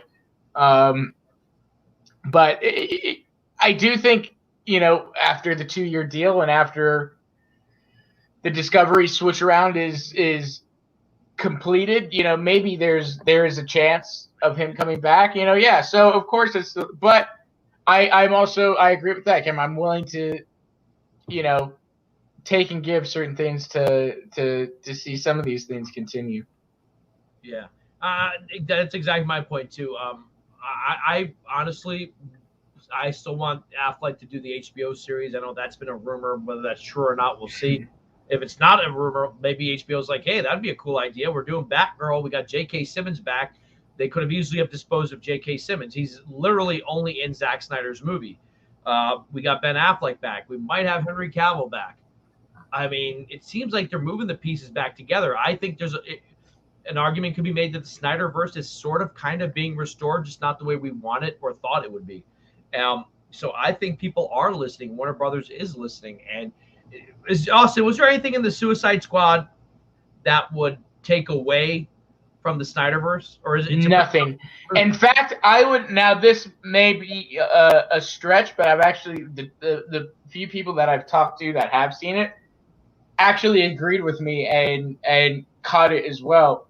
I actually caught a nod to Zack Snyder's Justice League. Okay. And that I thought was pretty cool. I was like, oh, that's a nice little thing that he took. You know, it's very subtle. It's very simple. It's not, but no, absolutely nothing changes the outcome of these. Nothing. Yeah. Let's see. So, integrity. To define Snyderverse, the way I look at it is that Zack Snyder's Justice League is canon officially, not just in our minds, but officially that is the version. That is what actually happened, and then that would be movies that connect to that version. As of right now, Aquaman, Birds of Prey, Flash connect to Joss Whedon's version. As of right now, they can still connect to Zack Snyder's Justice League. There's not too many differences they have to make. But right. I say Snyderverse, I'm talking about the idea that Zack Snyder's Justice League is what happened in that timeline. That, you know, Superman. You guys know filmmaking, as you stated, especially Austin. So tell me, doesn't he need to know the numbers as a director or a producer? Is that professional? Keelar's not involved in that. Yeah, Kyler doesn't have any say in that. Yeah, he just is a fan he was AT&T at that point, I think. Yeah. In fact, I can only imagine the hell that Kyler was going through at WB. Yeah. Probably for doing what he was doing on Twitter and stuff. Because he was doing that as Jason Kyler, not as, you know, the CEO of HBO Max. Yeah. Yeah, and again, like, here's the thing. HBO Max hasn't released the numbers for Justice League. They actually haven't released the numbers for anything. Not Godzilla versus Kong, not Conjuring. Yeah, they just don't release numbers. What else came out recently? They say what's you know, they say what's like what's been popular, the most watched, you know. So Cameron Harrington said, I was about to ask, I just texted off, you want to go to Cuomo or do you want to keep going with this? Because if you guys are on fire, I say let it burn. I think I've about burned it out. I just want to make sure that I address everybody in the chat. That's all. That's all I really want. That's the only reason. Okay, maybe not, Cameron. One sec. And tell me, if David Ayer is done with Suicide Squad movie, why did he respond with why to the end sign of interview section where she said they're not going to release the Ayer cut? I never said David Ayer was done with Suicide Squad movie, and neither did he. I don't think anybody ever said any of those things. The album, bro. We are going to get to it, God willing. We are. But yeah, no. I don't think. And Prakash or we're not picking on you. Nobody's saying that he's done at all. Well, maybe Austin, but I'm not. I love you guys, and you know me. I will shill for attention. But listen, we're not attacking you guys. If you guys don't want to see it, don't see it. That is your right not to see it. My point is, one, it's against the people who behave the way they did today. Number two, I don't think boycotting this movie will help the Ayer cut. I think it might hurt the Ayer cut. Those are my 2 points regarding this. But forget Ken, just pay attention to the director. Zach's idea for the DCU was always to allow directors to do their own thing. Exactly. James Wan did his own thing. What's the name of the young lady who directed Harley Quinn? I know Caden. Kathy Yan. Yeah, she did her own thing. Whether you like her or not, that's her own vision. David F. Sandberg is doing his own thing. Andrew Machetti's doing his own thing. I don't think that if Zach were still involved, he'd be like micromanaging them. Like you wouldn't have a situation where like, okay, David F. Sandberg is making Shazam and Zach's going to show up on set. It's like, all right, now let me tell you how you're going to do this movie. Zack Snyder is an auteur. He would give room to his writers and directors to do what they wanted to do. And I think the really big thing, honestly, is that maybe Amber Heard's character has an English accent in one thing and she does it in the other thing. Yeah, we're friends, enemies based on it. We're not friends, enemies. I know you are. But people are really sensitive these days, not you guys. And they will like unfollow and unsubscribe just because. And part of the reason that we created this show was so this place could be a forum for more intense debate like that. Folks, we want to talk about politicians and sexual harassment. And you know what? Let me bring this up real quick. This is kind of related to the, what do you call it? The DC Extended Universe. And it is something that I like to talk about. So let's talk about it now.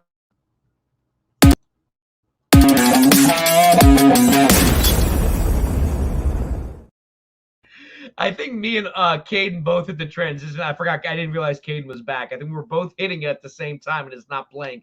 Guys, Ben Affleck has been with J-Lo in the Mediterranean. Then she dropped him off in Naples. Now, so this is Europe. This is England.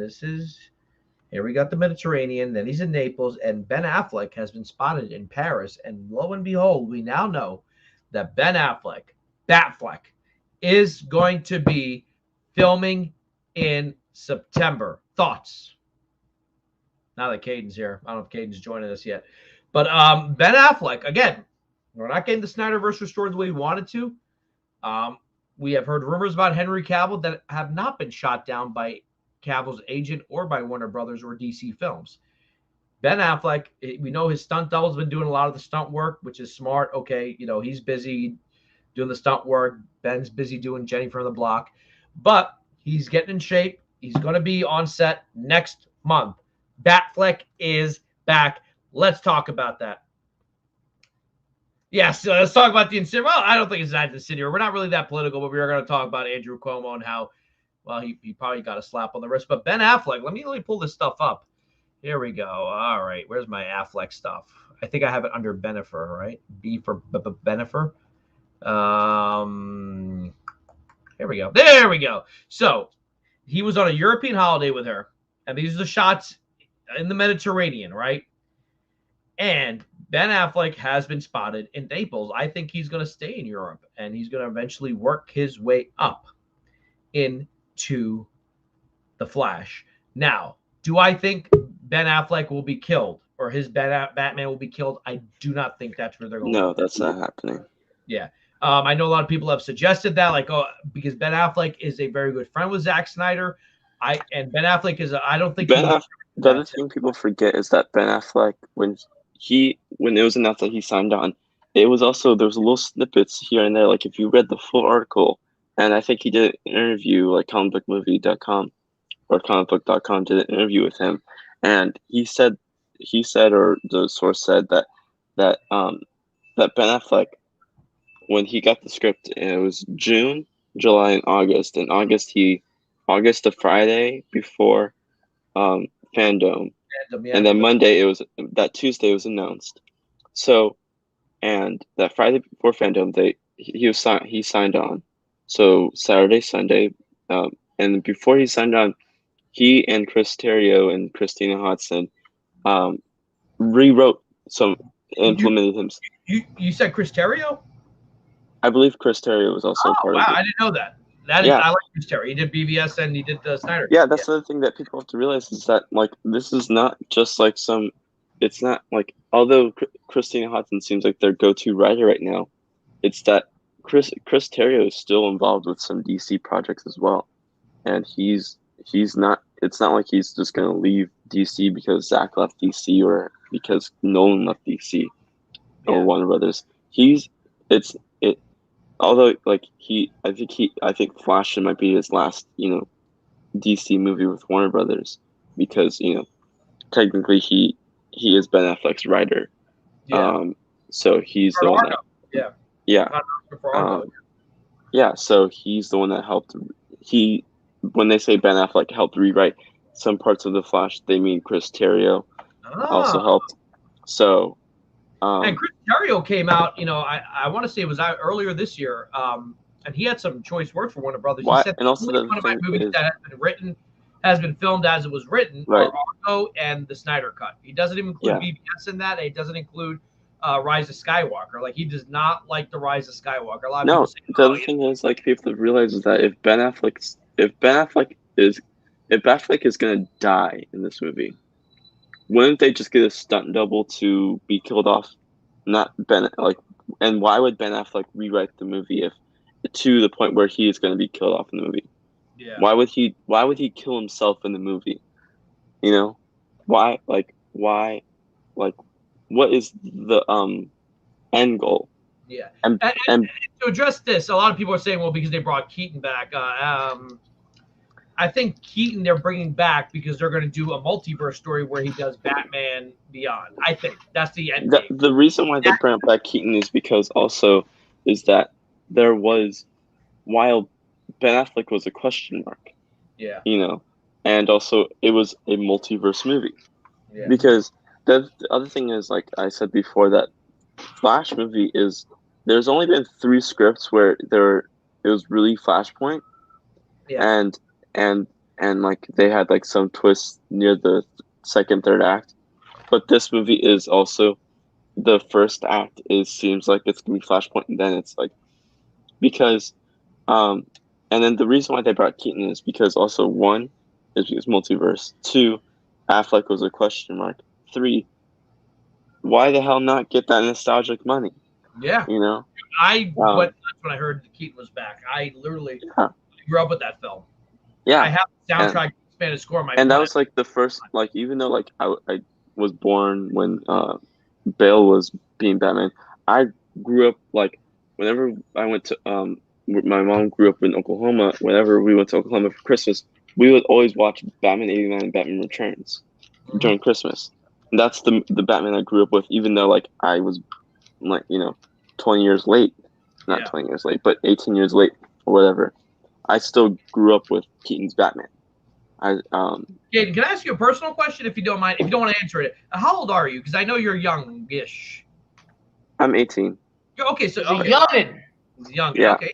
So, but like even you have to understand like how the impact of that movie was. Yeah. You know, And like, and the thing is, like, Burton and Donner. Without Burton and Donner, we wouldn't have the DCU or MCU. Or oh no, absolutely not. No. No, because you have to think that also. So Keanu and Reeves are basically, if they were to bring back Reeves like as like a hologram, but the reason that or like as a person with his facial features, like Brandon Routh, because he is technically the Reeves. He is the same one, yeah. Yeah, if they were to bring back Ralph and Keaton, and basically without Ralph / Reeves and Keaton, there would be no superhero films like that people love. Agreed. Have you heard the rumor? Reeve. I don't know how true Christopher Reeve. That is it Reeves? It's Christopher Reeve, and then it's George Reeves. Yeah, but people say Christopher Reeves. Even I say Christopher Reeves. It's actually Christopher Reeve. But the rumor is that Sasha Kaje's Supergirl is the daughter of Christopher Reeve and Margot Kidder's Lois Lane, and that they're dead. The rumor is, again, these are just rumors, maybe speculation, that Christopher Reeve and the Brandon Routh Superman are in the same world as Michael Keaton's Batman, and that Sasha Calle is the daughter of Christopher Reeve and that Lois Lane, whether it be Kate Bosworth or Margot Kidder, who was the original Lois Lane. Have you heard any of those rumors, and do you think there's any truth to that? Like, so there's some things I can and cannot say, but I can just say that the rumors of Sasha Calle playing Laura Kent, whatever, false. Okay, they're false. Okay. False. Okay. Her playing a gender bent Clark Kent, false. Okay. So I think you can tell who she is by those two. Okay. But they are taking Flashpoint Clark Kent's story and putting it into this person's story. Okay. Okay. Just real quick to just this. No, Prakash, you're wrong here. What do you say now? Yeah, no. How many aren't all Suicide Squad 2016 characters in the Suicide Squad dead except while they're no. I don't want to give any spoilers, but you're wrong. Tuka says Jack has Margot Robbie on the brain. Can you think of anything better to have on your brain? Jack always has Margot Robbie or Amber Heard on the brain, or Jennifer Lopez. Is that okay? So sorry. Go ahead, Caden. Okay, you know what? I'm just gonna say it. So Sasha Calle is playing Kara Zor-El. Okay. She is, it's basically on Keaton's Earth, Burton's verse. It's Keaton's been a Batman, and there is a organization called Cadmus, and I think we all know what Cadmus is. Mm-hmm. It's this evil organization like Argus, and what Amanda Waller works for Argus and works for, it's the opposite version of Cadmus. And so Cadmus is basically the same organization, Flashpoint Paradox, that took and that worked with the military to take Kal-El, and when he was skinny, basically Kara Zor-El is like, what if Kara Zor-El landed on Earth before Kal-El did? Oh. And she was taken in by Cadmus because she's an alien. Ooh. So it's basically the Flashpoint with Kara Zor-El instead. So we're not going to get a rehash of the No, we're not going to get we're not going to get Danvers, like all that stuff. And basically, is that you typing or is that Ty? It's me. It's Austin. Austin has power too. Boo. But yeah, so basically, like, Kara Zor-El, she is Kara Zor-El. Another thing is people were saying, like, questioning the whole the court scene. Yeah. Where you see Keaton's Batman, Keaton's Bruce talking to Ezra's Ezra's Barry. And basically what is believed is that Cadmus has basically runned out Keaton's and Kara out of because if they go back, they'll be killed on sight or whatever. So they have to stay on DC Earth, or else they'll die. So that's basically, and honestly, that's good because then you have two Bruces on one Earth, and then you don't have to worry about getting Keaton to do a film because you can have Affleck. You don't have to worry about getting Affleck to do a film because you have Keaton. Yep. You have a way to now balance both in the way, and Batgirl is DCU, and she is following the origin of this Barbara Gordon going to a costume party, dressed up as a Batgirl, fighting some thugs, and Batman sees that and says, "Hey, I see you got some fighting skills. Join me," without knowing she's Barbara Gordon. That'll be interesting. And the villain is Cameron, you Firefly. already know. I will be there. I actually slept through the last one. That ain't happening this time. I will be there. I will be watching live if that's if he's live. You guys want to transition to Kanye? No, we're gonna actually do the entire show about this. Anyways, guys. Yeah, buckled in. No, I'm kidding. It's like Caden, everything.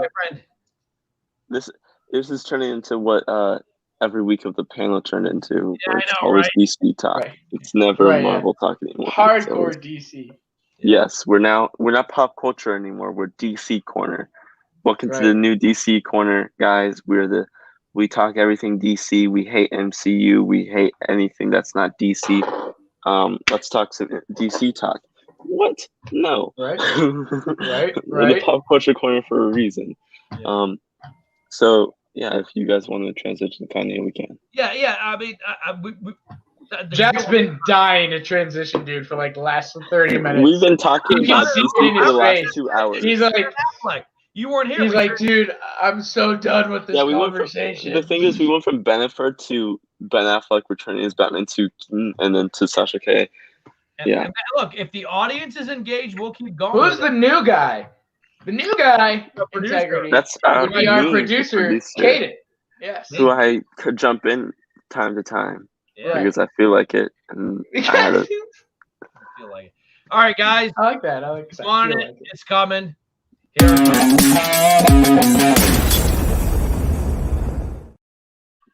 Austin, I'm gonna let you take the lead.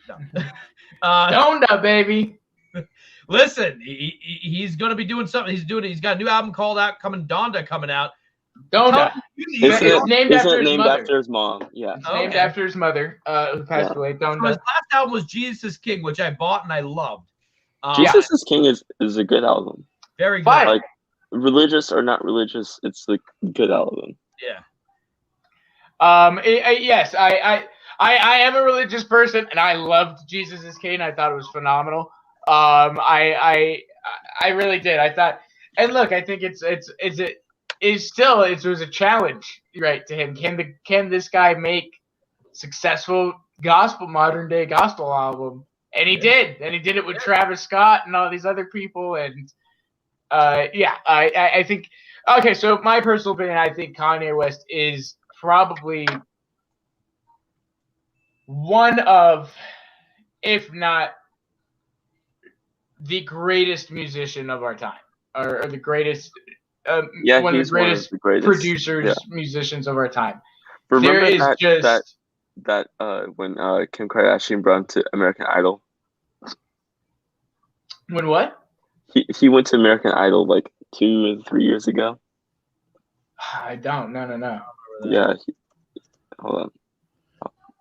Anyway, my point is, he's coming out and he's gonna be doing a live stream of it on Apple. What is it? Right. So he's got his new album coming out, which is always a treat anytime he releases it. Again, I think he's just a genius. And so this is gonna be a new album. I'm not quite sure if I think it's still like he still has a lot of Christian themes on there and stuff like that. I don't think it's necessarily gospel like the last one. Yeah.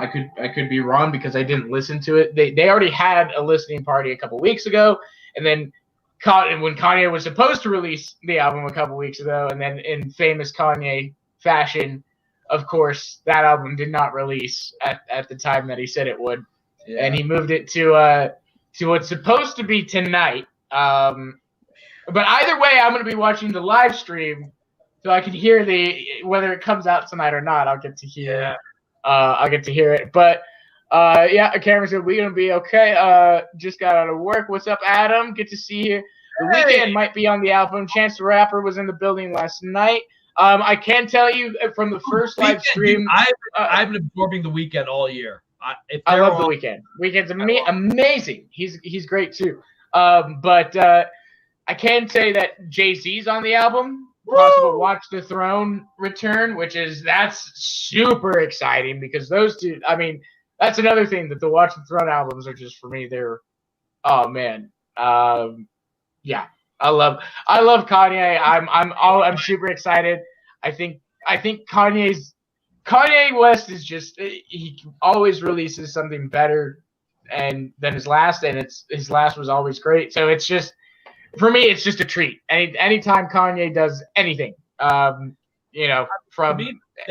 all of it, I love it. My favorite rap verse of all time is the third verse of the song "Click." Remember that song from like 8 years ago?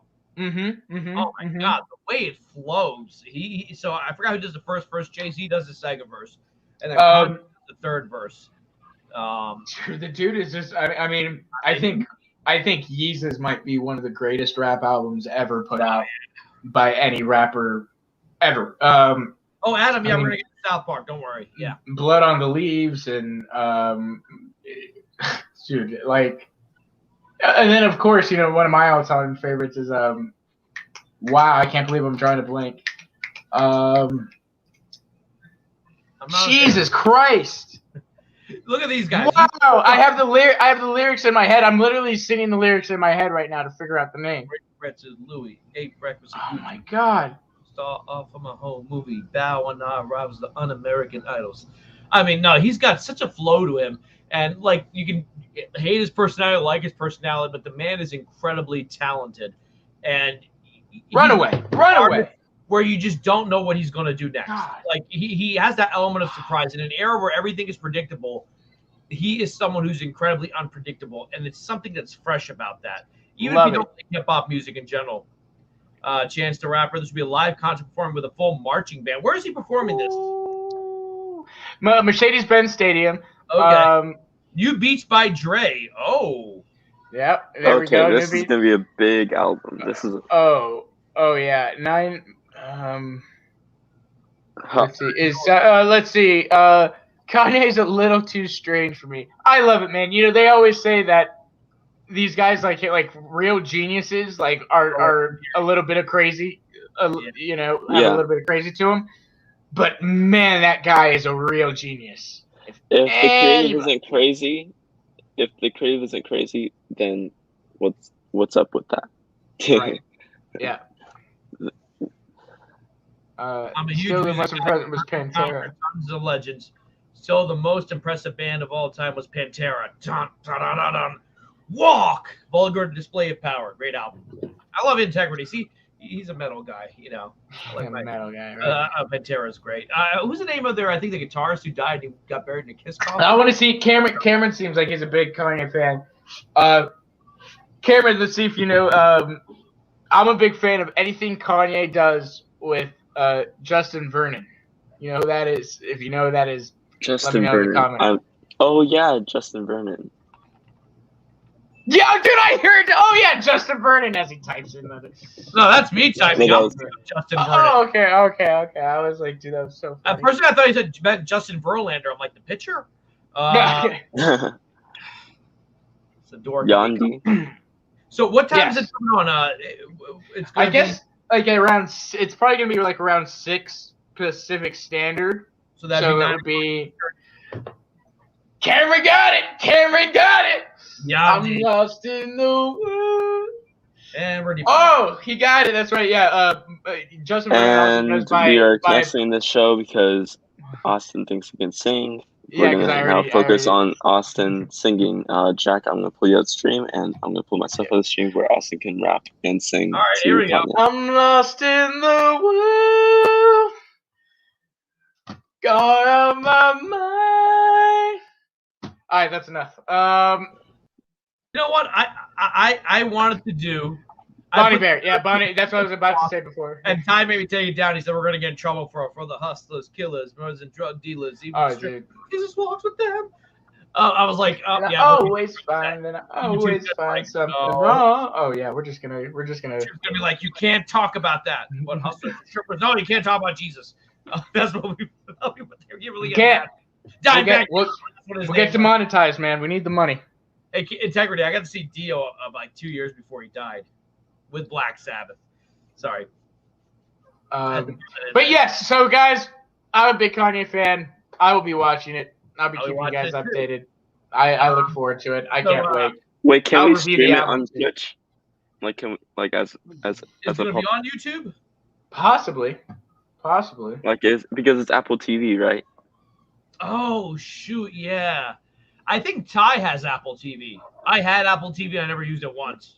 I have it, but I don't remember. I think it's going to be on Apple Music, not Apple TV. Oh, Apple Music, right? Okay. If it's, I don't know. Let's see. That'd be kind of cool, but like, you never know. A cool pop culture corner listening party if we can do that. I don't think we can. Real quick, I saw Dio Heaven and Hell tour. Was that the one they did in Philly in like 2007? Because I was at that one and I caught something.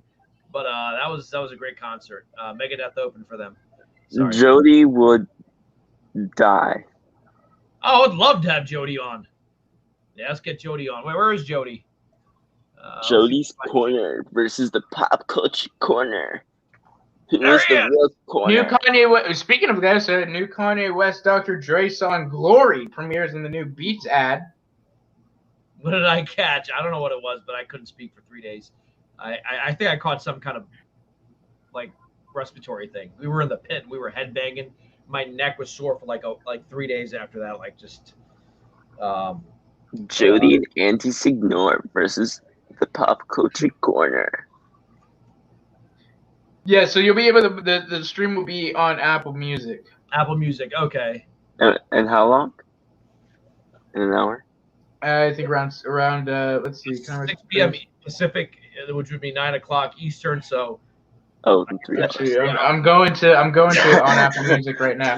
Watch our exclusive video-only feed of Kanye finishing Donda. Wait, what? He is a baby. He's so young. I am a baby. Oh my God, you can't even drink. I guess you're 18. No. Oh shit. So what happens when we invite you to Vegas when we hang out with Austin and well, I guess. If I hang out with Austin in Vegas, I think I won't be able to go into a single casino there. I think if you're 18, you can gamble. You just can't buy drinks. You're like, at least in Pennsylvania. When we went to Palm Springs, and I was when my grandparents and my aunt were going to the casino, and I said, "Oh, only if I brought my wallet because I forgot my wallet." Like that was it was really like I was packing stuff up, and I was like, and we were on the road, and I'm like, "Oh, I forgot my wallet." I'm like, only if I brought my wallet because I have my ID in there, maybe I can go. And they're like, no, like even. Like you can't even walk in until you're 20. Really? And then yeah.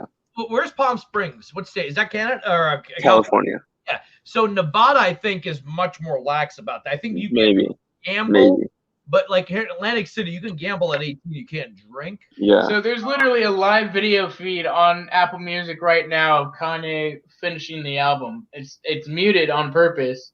But it looks like what is that? Casinos. Oh, well. That YG? Hold on a second. Austin, can you get Caden a fake ID, like a really good one? Oh yeah, totally. Yeah, we'll get him. Or I'll be like his dad or something. I'll grow my beard out and just be like, yes, I'm his father. And oh no, wait, perfect. Ty doesn't drink, but he's over 21. You know, we get Caden a Coke, and then Ty gets a beer, and then we swap it. No. Nah. He's like, no. My question is, if I give Apple my credit card info, will they automatically charge me? I think, as far as I know, yeah, they're pretty quick on that. Gosh, you're the one who go camping. I'm like, you guys go camping. I'm staying in a 5-star hotel, baby. But when we do the Pop Culture Corner retreat, it has to be in Vegas. I'm like, well, I'm gonna jive him with Jack, you jerk. Right. Yeah, YG. Okay, yeah, that's what I just saw. YG is there. Dude, okay. It looks like they're actually preparing. When the hell is this thing? I gotta figure out what time this thing starts because it looks like they're getting ready to start. People are putting on costumes and getting, I didn't hear about this until you told me about it last night, and even then I had trouble finding stuff. Like, so I'm on Pitchfork right now, and launched another live stream 12:30 a.m. Friday, August 6th. What's up, Billy? So that's the release. What time is the live stream?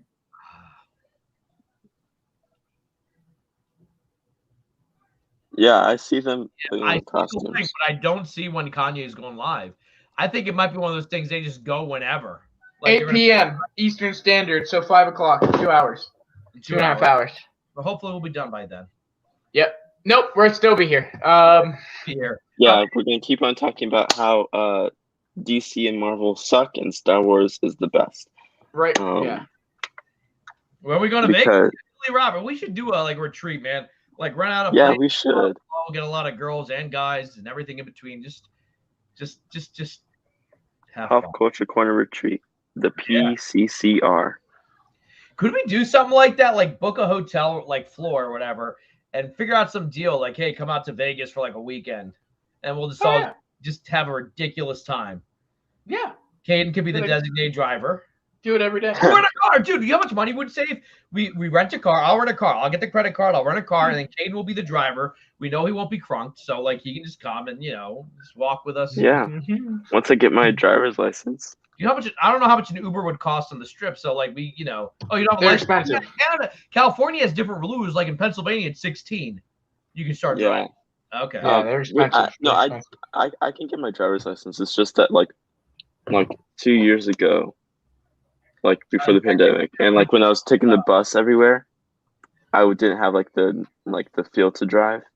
The passion to like. Or point of entry. Sorry. Integrity just asked me what's my favorite freestyle. Dude, wouldn't that be fun? Like we did like a pop culture corner retreat. Like maybe there are agencies we could work with. We're like, okay, look, we're trying to get people from India. We're trying to get people from Philly. We're trying to get people from Boston, all over the country. Can you give us like a discount rate or something? There are ways to do that. Yeah. Like, okay, or we can just fly Spirit. Or Spirit. Everyone. So that way, like if you want to have a dangerous flight and have a fun flight, fly Spirit. It's $40. The cheapest is $40. No, I think the cheapest is like $35. What we would do is we'd like announce it like months in advance, so if you guys can save so people can save up and and also I think it's a 4-hour drive from LA to Las Vegas. Walk over to the cat house. You on HBO. We'll have time for it. Yeah, I think it's a 4-hour drive from LA to Las Vegas, so I think I don't have to take a plane. I can take an Uber. Yeah. We'll do a pop culture corner retreat. That's something we could talk about. That's something we can talk about for next year, next summer. Next summer or something, Yeah. Let's talk about it.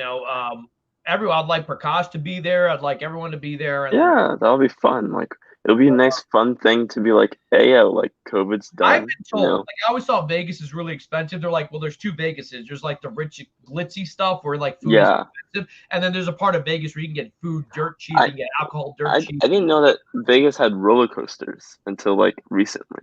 Oh, really? Yeah. I want to see Trump Casino. Okay. Trump. Okay. I want to see the Trump Casino on the big lights. The big lights. Maybe Kanye will be there. Huge lights. Huge.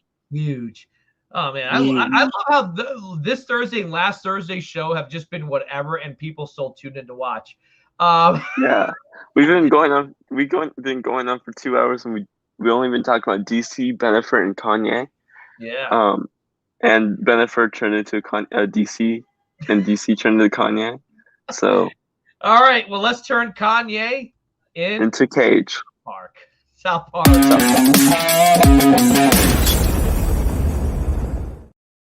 So the biggest deal in Hollywood history Yeah, look, last Thursday we were talking about South Park getting canceled. We were. It was here. And I was like, if there was ever a time the show could get canceled, it's in today's era where I think people are a little too politically correct. And I don't blame them. Or this guy will come after you. This guy will come after you, right? They're cut. Yosemite Sam will be like, jam.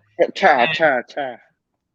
All I'm saying is that maybe someone at Paramount or Viacom saw our show and was like, no, we have to stand up for free expression and funny renew thing South is, Park till season 30, till 2027. My dad and my aunts work at Paramount, not Paramount, but work at Viacom. They work for BET. So I'm like, what if my parents are watching us and saying, hey, talk to these guys. Dad, are you here? Aunt, are you here? Please don't tell my parents. I lost the article. But I think the biggest deal before this deal was Ryan Reynolds' Disney deal. He had the biggest deal in Hollywood history with Disney, and Marvel. And then I think just now South Park broke that record with this. Yeah, so I'm going to read. This is from Deadline. Trey Parker and Matt Stone, co-creators of South Park, have signed a sweeping renewal with Viacom CBS that will keep the show on Comedy Central. So it'll still be on TV and send 14 original movies to Paramount. The official announcement of the deal will not specify a dollar figure, but multiple press reports pegged it at $900 million. Wow. Yeah. $900 million. Let me see Ryan Reynolds. That is crazy. Reynolds Disney. That is crazy. 2 of the South Park original films will premiere on Paramount Plus in 2021. Oh, so there are 2 movies coming out this year? I believe so. Know that. Apparently, okay.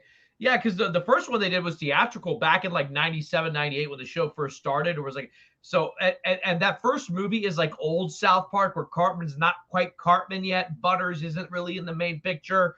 Jimmy and Timmy aren't like main characters yet. So I would love like a South Park movie that had like the new not the new Cartman, but the modern Cartman. Oh, speaking of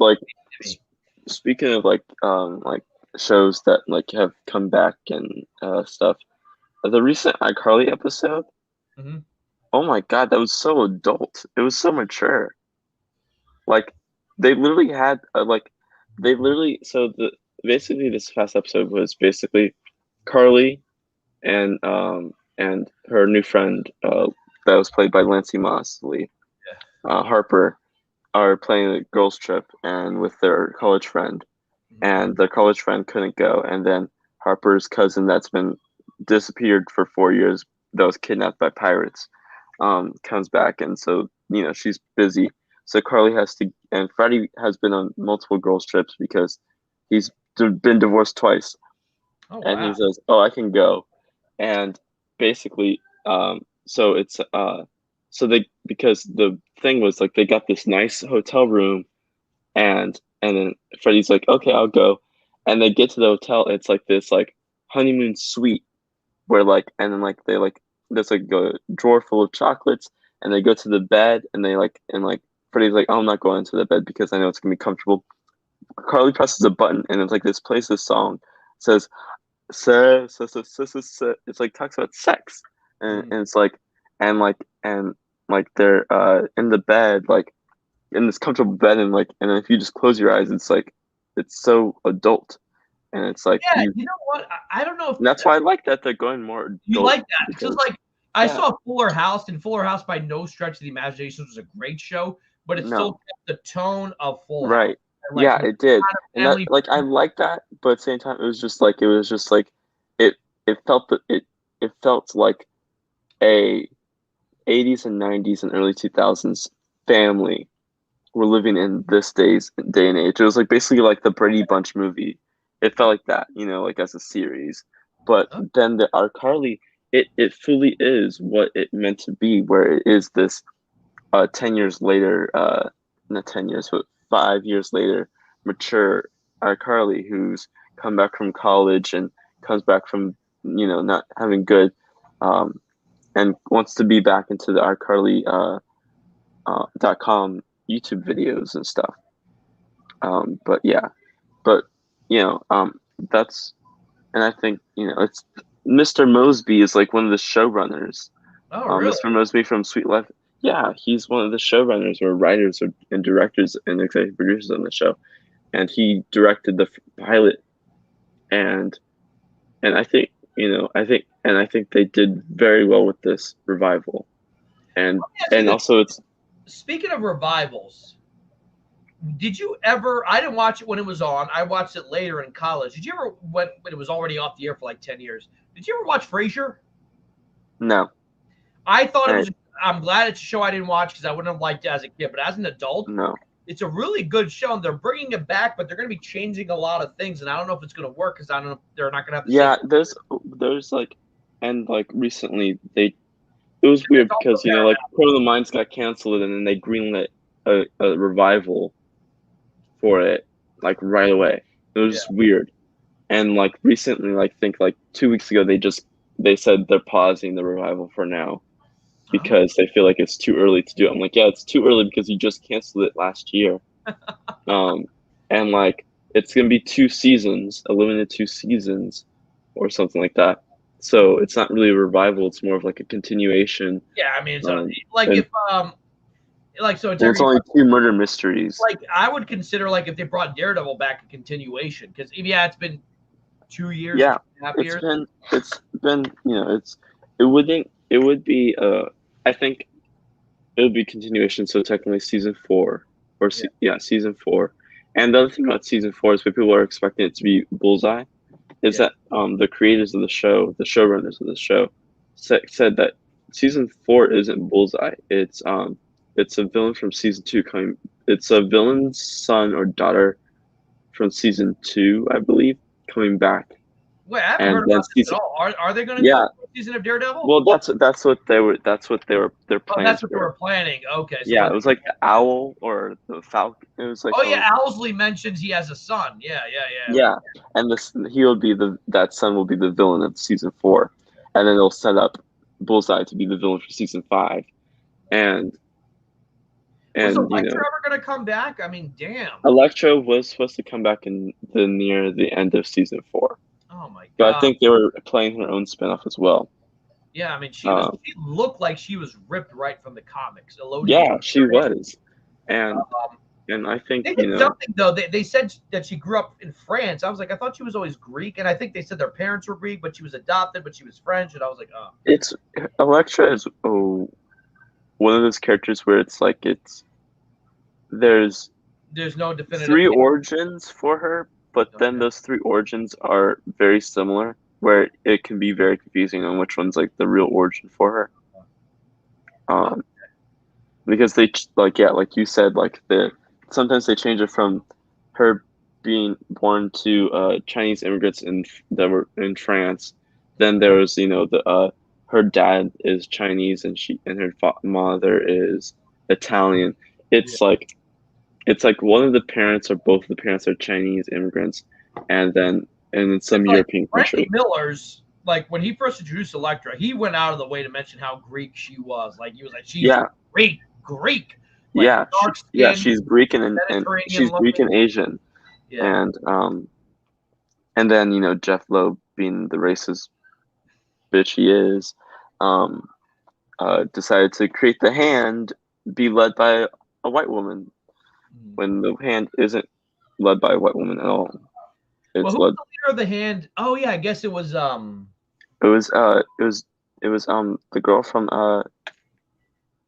Alien. Sigourney Weaver. Yeah, I guess she was. Sigourney Weaver. I always thought it was Madame Gal, but then I forgot in the Defenders it's Sigourney Weaver.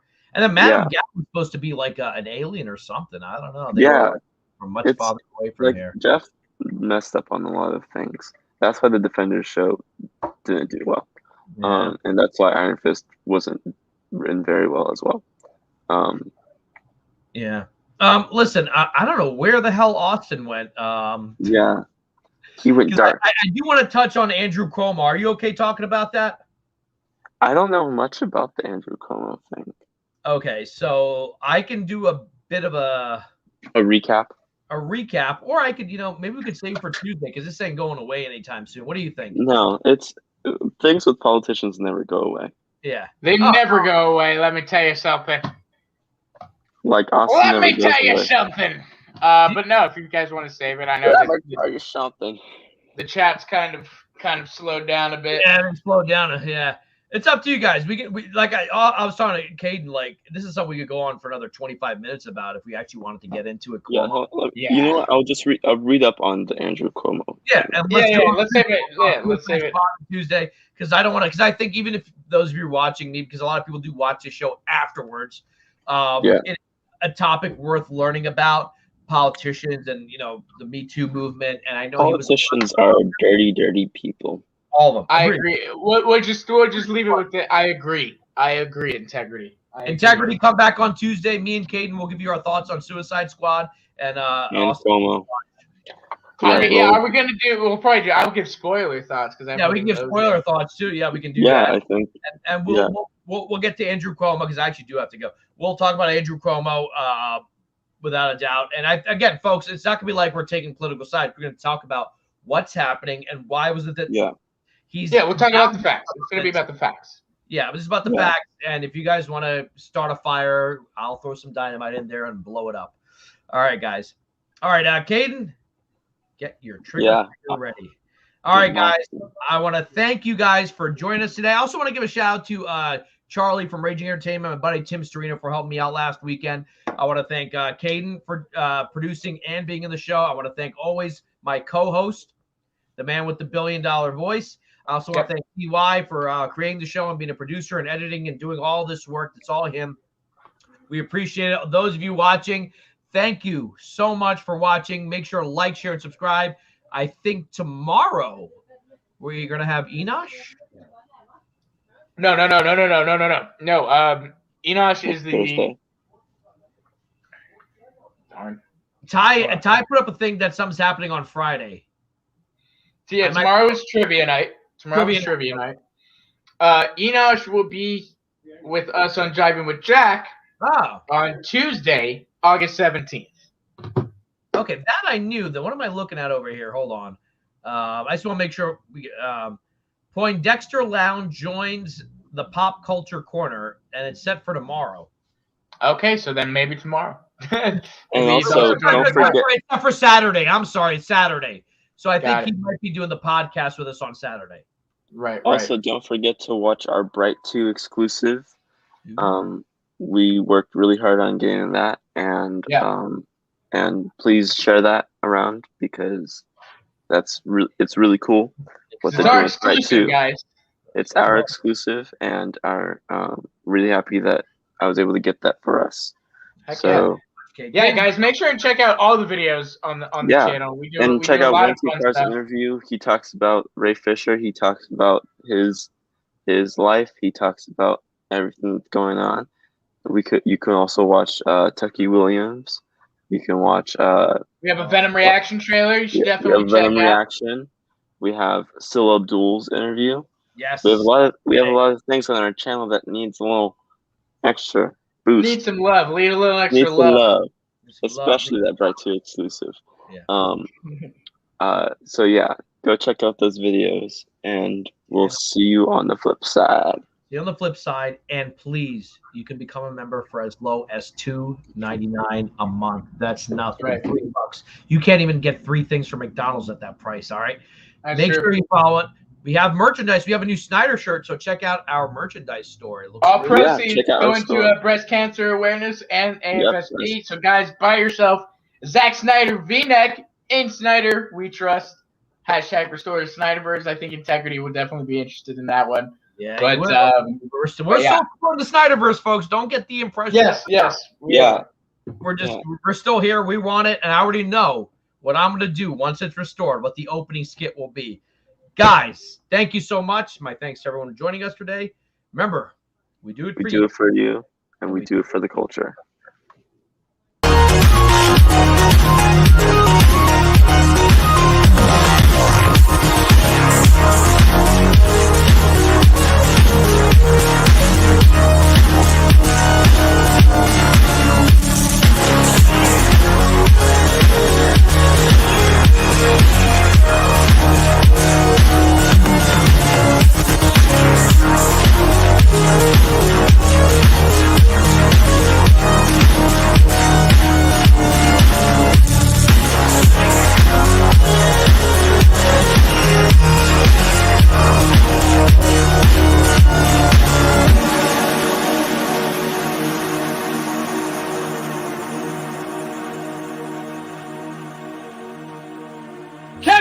here.